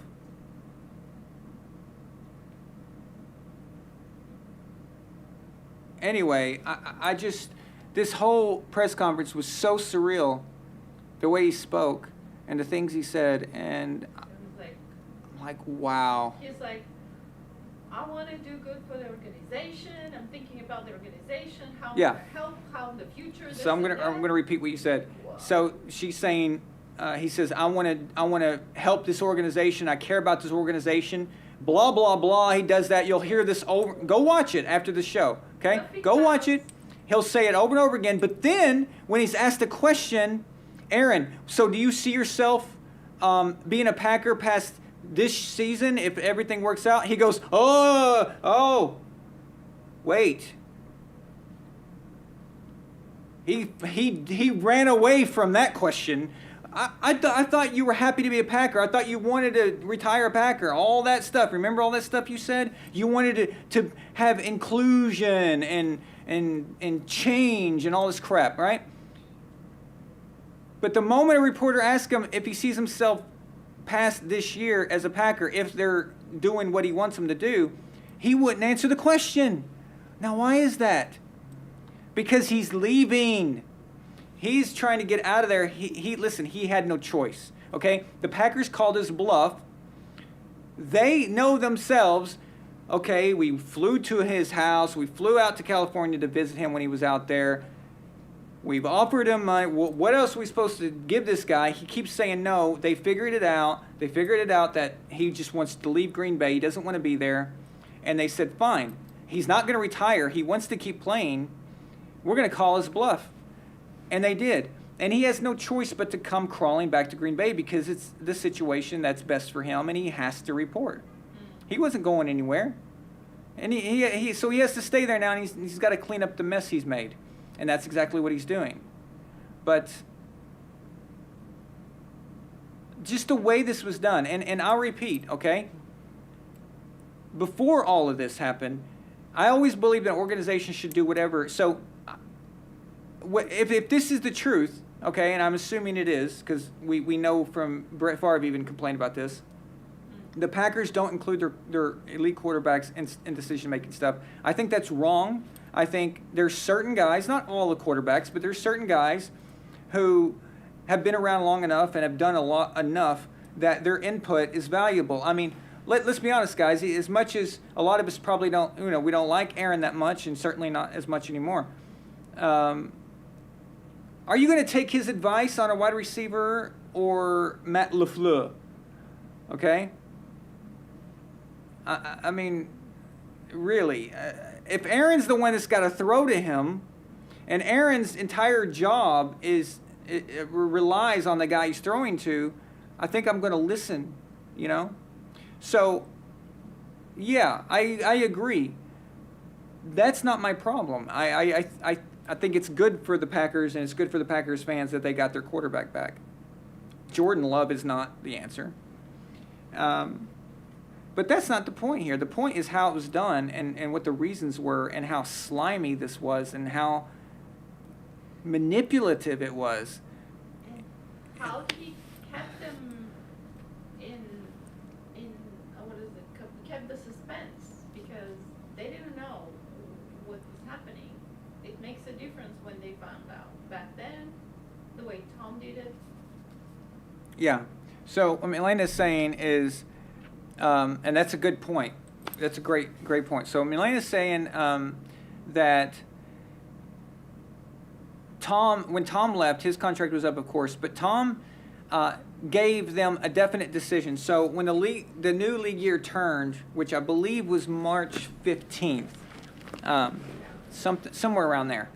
But Tom knew, okay, so he said, I'm not going to leave anybody hanging. I'm going to make my decision. So whatever I do, those teams can move on. So immediately he let the Patriots know, okay, I'm leaving. So now the Patriots know what to expect. They know that now they've got to find a solution at quarterback.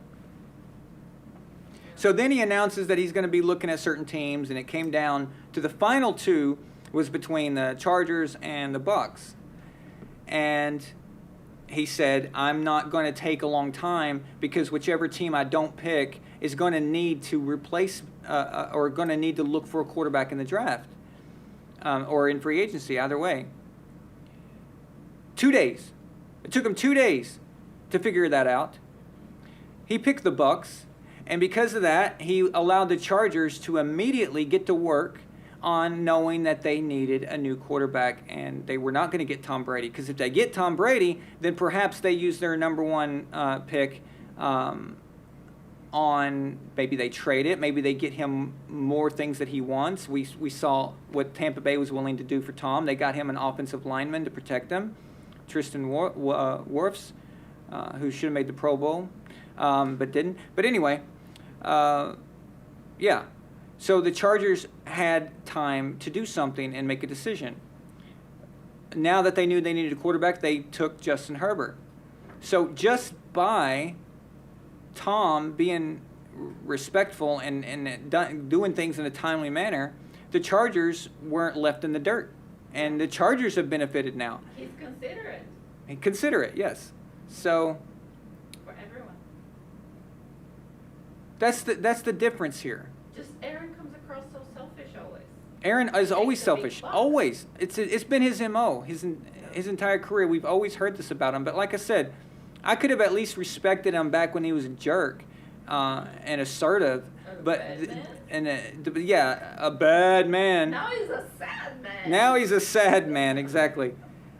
I can't respect this. I can't. Again, guys, after the show, don't do it yet, but after the show, watch it.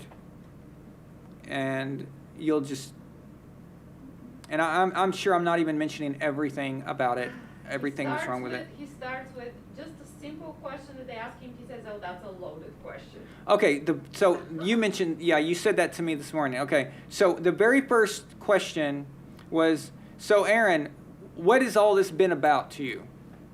Yeah. And Aaron says, that's a loaded question. It is? Yeah.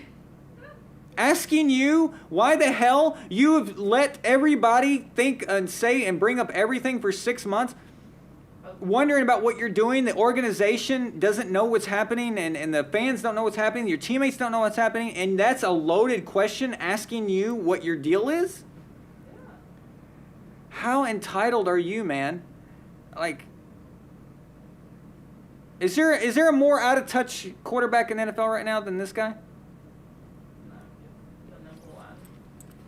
MVP. He's the MVP.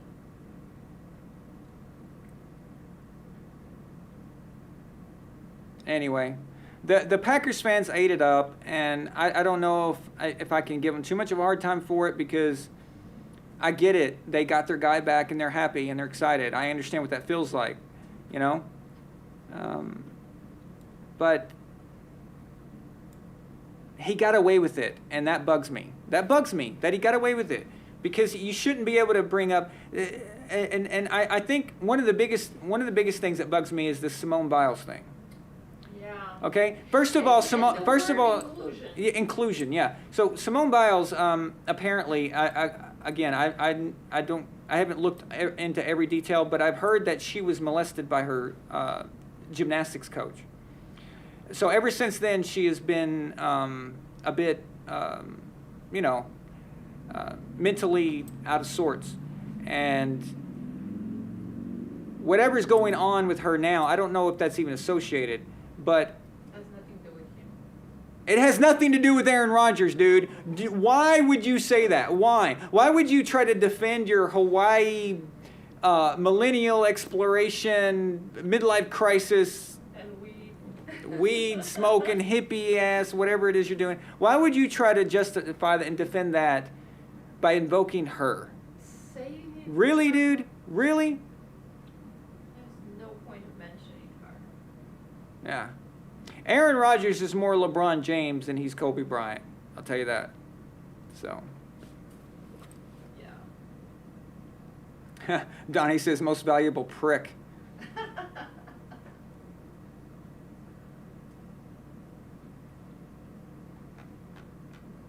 I can't respect this, man. I can't. No. I didn't see a man anymore. I saw just, Yeah. anyway. So. I'm The buzzwords really bother me too. Yeah. and again, it was just also the way he said things, okay? So he goes, he even admitted it. So he said that Green Bay wasn't a vacation destination. Yeah. He said that nobody wants to go to Green Bay. Okay, so that's been in his head that Green Bay is not a good place to live. It's not, I've never been there, but according to a lot of people, it's not an ideal place to live. It's cold and it's just, whatever. So he admits that, which tells us it's on his mind. But then he says, I talk to players and they come here to play with me. Yeah. Okay. Well, he corrected himself. First, yeah, he did. Okay. So he corrected himself. Well, he didn't correct himself. He just added to it. He said, they come to play with me and they come to play with the team, the organization. Come for me. Now, first, you guys know I'm always fair, even if I don't like the person. If I wasn't fair, then you would never hear me say anything about Michael Vick's career, because I am the biggest animal lover on the planet, and what he did to those dogs is absolutely revolting and disgusting. But that has nothing to do with him as a football player. And if I couldn't talk about Michael Vick's career as a football player because of the dog thing, then I wouldn't be doing my job. So I would be like all the other people, like on ESPN and all that. So I'll give Aaron the benefit of the doubt here, and just in this case, he's right. Okay? So when an offensive free agent or even a defensive player comes to Green Bay, they're not coming to Green Bay to live in Green Bay. They're not coming to Green Bay to play for Mark Murphy, all right, and Matt LaFleur. Yeah. They're going because Aaron Rodgers is there. But who talks like that? But you don't say that. Say that. You don't say that. It's like You don't say that. Okay? humble. It goes without, I mean, you don't have to say that. We get it. We get it, okay? I mean, free agents go to where they think they can get a ring. All right? Most free agents, and what he's talking about is veterans. And veterans have made their money. They made a lot of money now, and they need a ring. They want a ring, and they go to where they think they can get a ring. So if you can't go play with Brady, if you can't go play with a Peyton Manning type guy, you find the next best thing. And so you go play with Aaron Rodgers. You go play with Patrick Mahomes in Kansas City. Or when Drew Brees was still here, you go play with Drew. Of course, that's why you're going. Because let me tell you something. Without Aaron Rodgers, the Green Bay Packers are a very mediocre team. That's just the truth. The quarterback influence is that heavy. It's that great. It's that important. We know this, Aaron. We know. But you don't say it. Yeah. You don't say it. It's lame. he sounded like such a douche. Yeah. It was unbelievable.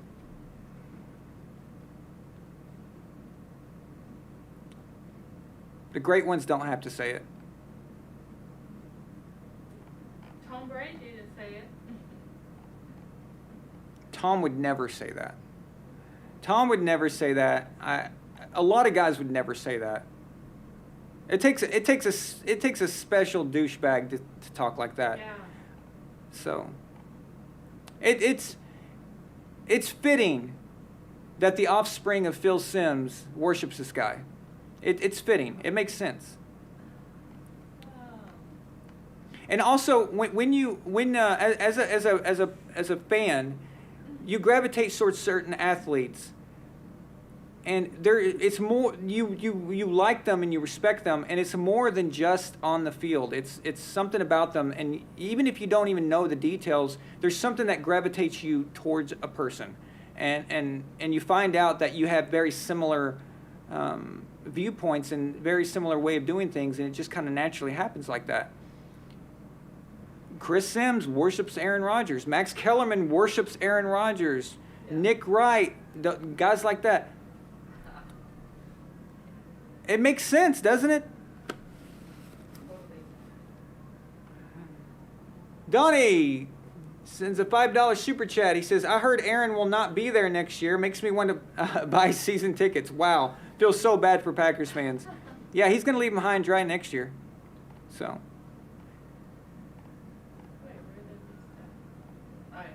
James Johnson says a $5 super chat. Thank you, James. You're on fire tonight. He says, wow, Aaron Rodgers got more airtime this offseason than Tom Brady and the Super Bowl champion Tampa Bay Buccaneers. How about that NFC Championship game?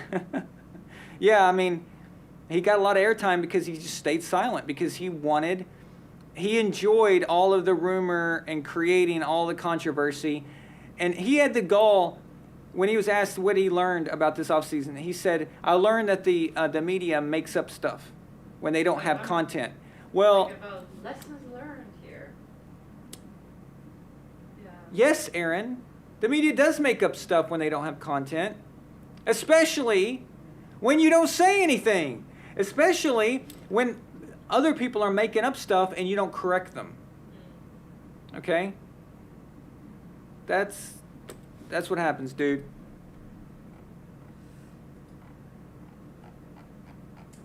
Yep. I like what Luke said here.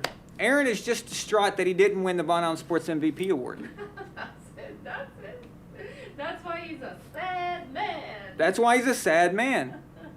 Or what Donnie says, most valuable prick. Yeah, exactly.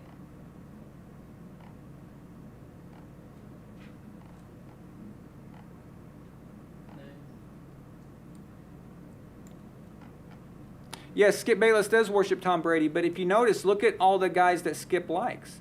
He respects, his taste in athletes are very similar. You know, he likes, like Jordan, for example. He likes Kobe, yeah. Kobe. So doesn't like LeBron, doesn't like Aaron Rodgers. You see, it's always that way.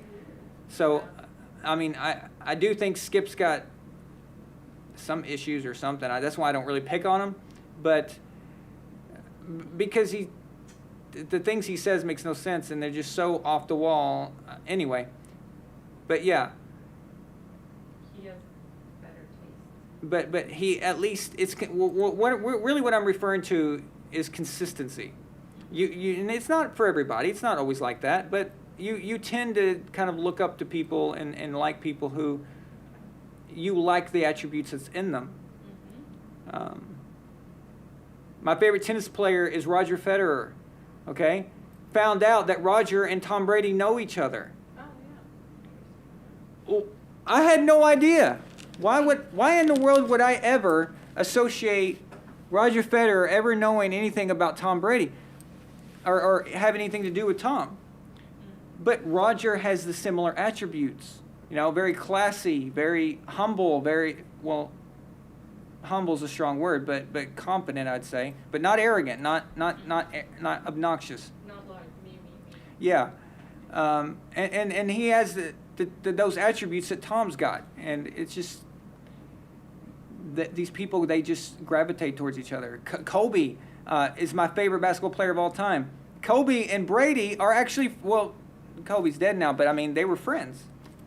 So it's certain people, you know, even when you don't even realize you're doing it. So.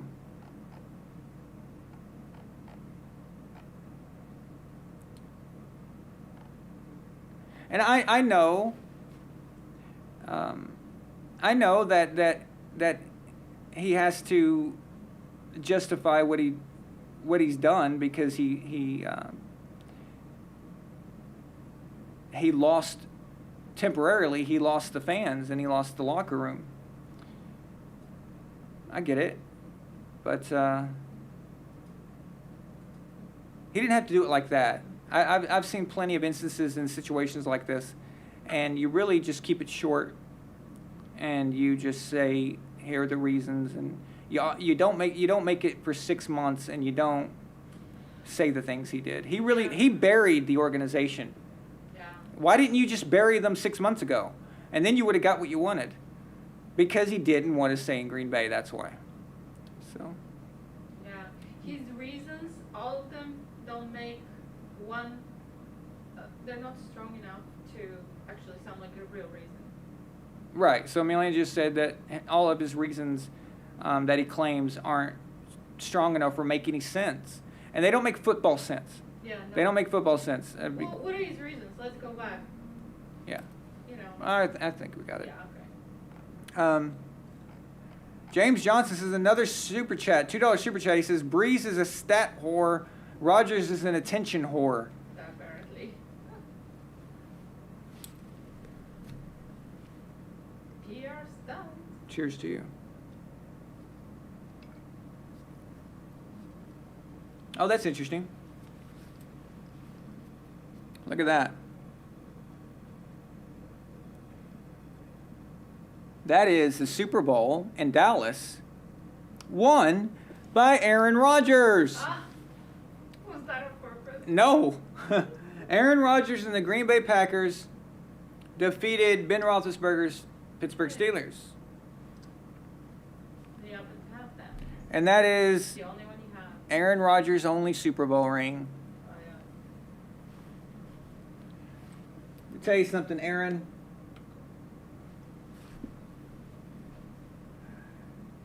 Tom Brady won 6 Super Bowls for an organization, and for 20 years didn't have the kind of say-so and clout or salary that he is asking for, or he has asked for in the past. And he still didn't bury the Patriots. They did not say anything like He said nothing about them. All he does is say good things. I had a great time there. I learned a lot from Coach Belichick. He even said at one point, I spent more time around him than I did my own father. Yeah. And Okay. he left with consideration of time. And time, Yeah. yes. Consideration. And that guy won 6 Super Bowls there. And 3 MVPs. Yeah. So, just to wrap up, Aaron, if you... Guys, I just want to make this clear one more time. It's for you. If Aaron had presented all of these things after the NFC Championship game, I would have been completely behind him. Completely. I would have said, yes, give Aaron, at least let him in on the meetings for personnel on the offense. He should have a right to be consulted about the wide receivers and the tight ends and the offensive linemen who are going to guard him and things like that. He should have, some of an opinion thrown in there. Absolutely. Absolutely. I would have been behind him 100% on that. But again, it was never about that.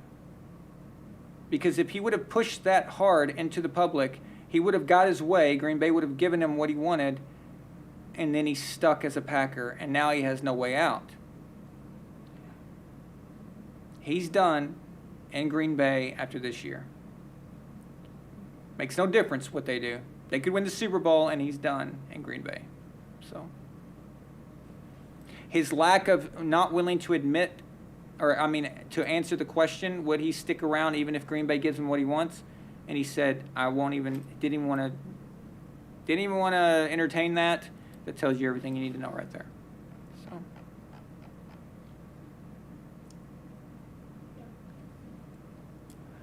Okay.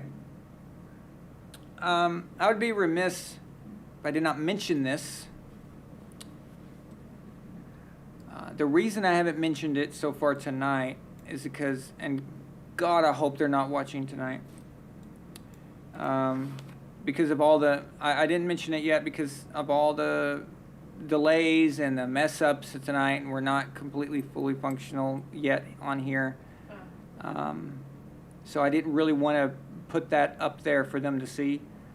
So, but Would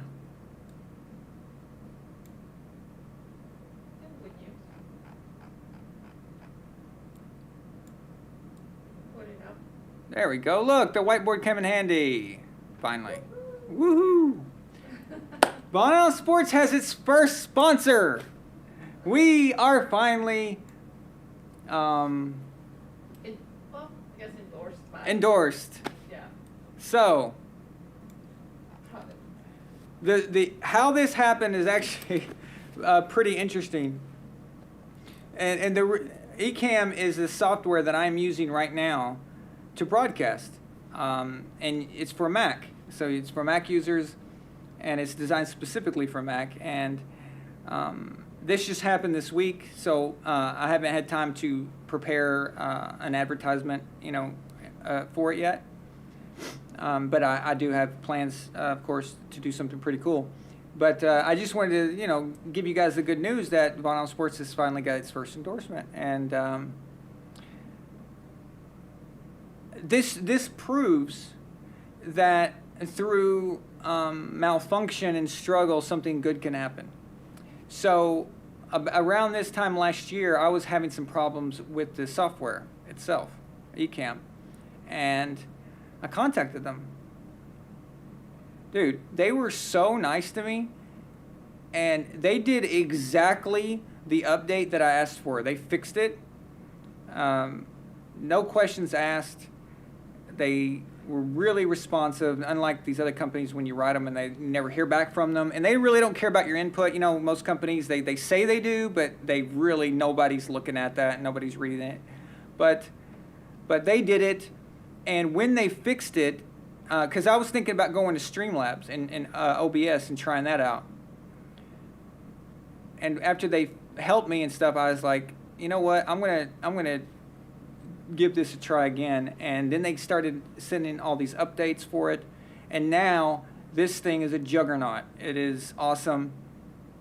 So I was talking to him recently, and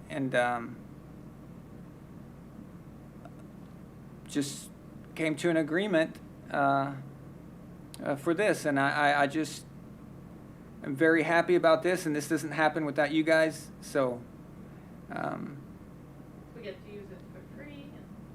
So I get to use it, and of course now, and I don't have to. I used to have to pay. It's I always had. I did the pro one, so it's the highest tier they had, and if you guys go to it and download the software, then I get credit for that, and it's part of the deal, part of the arrangement.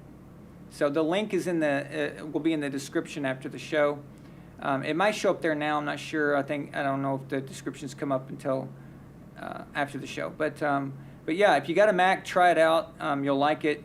It's not just for streaming like this. You can call friends and family for free. It doesn't matter where they're at in the world. You just send them the link to your Ecamm, and they answer the link, and it connects you easily. And you can even record the conversation. You can record the video, and I use it to record my conversations with my parents. Because one day maybe I don't have kids, but what if my nieces or nephews want to say, hey, Uncle Aaron, what was Grandpa or Grandma like, 20, 30 years ago, whatever it is, and I'll be able to show them some conversations with them. So if you want to do stuff like that, it's really cool. But don't use it for any, you got to tell people you're recording them though. So just want to put that out there. But it's not just for streaming. Even if you don't stream, you can do it. So, but anyway, hell yes. So VAS is moving. Things are going good, and we're back, baby, and just in time for the season to kick off. And I'm really looking forward to this preseason. And I cannot believe that Ramses is not interrupted this one time. He's just sleeping on his hammock. I got him cat hammocks. So, I don't know. Can you see that?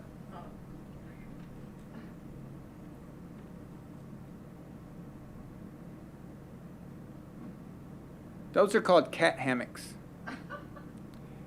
The tier, so they jump from the chair to the bottom one, to the next one, to the next one. We've got 3 cats, so they got one for each one. But that's Ramsey sitting there. He's been sleeping up there this entire time. But if you look at the, so he jumps on the chair and then they jump up from there. So, yeah.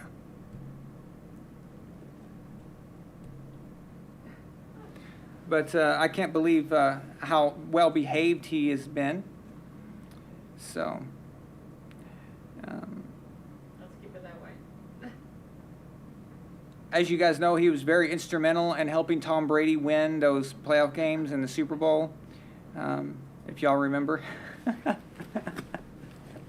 So, but before I go, I just want to tell y'all a funny story. So, we had to bring Ramses back from Bulgaria, and that plane ride was interesting. It's a long ride for a cat on a plane. Right. And so he comes back, and he meets my oldest cat, Isabel, and her little sister, Amelia.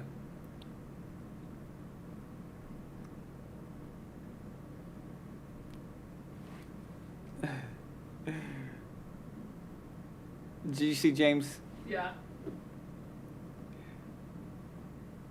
James Johnson renders unto Caesar $5 and says, Von Allen, you almost look like a young Steve Jobs, especially with explaining software. Congrats on the sponsor. This is one hell of a return. I know. Thank you so much, man. It's how fitting, right? Oh, that's a great compliment. So, yeah. Thank you. No, Ecamm's not publicly traded yet. They're still independent. So I introduced Ramsey slowly, so it takes a day or two before we really let him introduce to my oldest cat, Isabel, who, like I said, is 13. But Isabel is an interesting cat that she's big, she's mean, she's nasty, she's vindictive. She's funny. And she's funny, and she's tough. Okay? She's tough. And he thinks that he's got it all figured out. So Amelia walks up to him. This is the true story, guys. So Amelia walks up to him, the youngest girl cat, and is like trying to get his attention. He comes over there, and all of a sudden, what was really happening is that she was setting him up for Isabel to come in. So Isabel comes from the other side, and she just walks up, and she's just like, boom! Left jab, dude, just like boom. And Ramsey's like, what the hell, man? And then he looks right at me. And he looks up at me like as if to say, because he's never met another cat before. We got him when he was a little baby. Like, well, you guys remember, he was small enough to sit on top of my head. Remember that live show where he was sitting on top of my head? So he doesn't remember being around other cats. So he looks up at me like wondering what the hell's happening. And right when he looks up at me, that was the wrong move. As soon as he did, Isabel took her right and just went, ding! Man, right cross, he was just like, and I swear he got a concussion, dude. I'm serious. Like, he took one just right in the face. It was rough. She popped him hard. It was loud. It was like smack. I was like, oh, poor Ramses. Welcome to America. Well, that was when we first got here. Where the women are. Something's changed. So he's grown. He's gained about 1.5 pounds. That's a lot for a cat. Oh, maybe almost 2 pounds. Pure muscle. He's tall now. He's enormous. You can't tell it from up there, but he's huge. And he's still only 10 months old. And he's kind of turned the tables around now. And he's kind of figured out how to defend himself. And so now they fight all the time, but now it's turned into play fighting. They pretend like they're fighting, but they're actually playing. But that it was just interesting that Ramsey's first interaction, he got, as Smokey would say, you got knocked up out. Listen, in boxing or MMA, never look at the crowd, never look away. Protect yourself at all times. And Ramsey's made the mistake of looking up at me. Daddy? Whack. Man, that was just harsh. Yeah. I don't know where Isabel learned this stuff, but dude, I swear to God, if I had this on film, it would have looked like a boxing match or MMA fight. I'm serious. It looked coordinated. It was absolutely pathetic the way Isabel took advantage of him. It was rough, man. But I love you guys. I just wanted to send you guys out on a funny story because that was hilarious. But there's a funnier one, but we'll save it for next time. You had to hear this one first, because I promise the other one is real funny. Yeah. So. And there's some footage. There's some footage. Yeah, we got some good footage for the next time. But the other one is like hilarious. Thank you guys so much, and I appreciate you guys being here with us. And again, I apologize for the delay. So. Have a good night. Thank you all for your super chats, all of you guys, and especially the crazy one from James there. And Luke sent a $24 one. Thank you guys. Donnie sent a bunch. How many did he send tonight? Elliot, of course, John Thomas Chavez.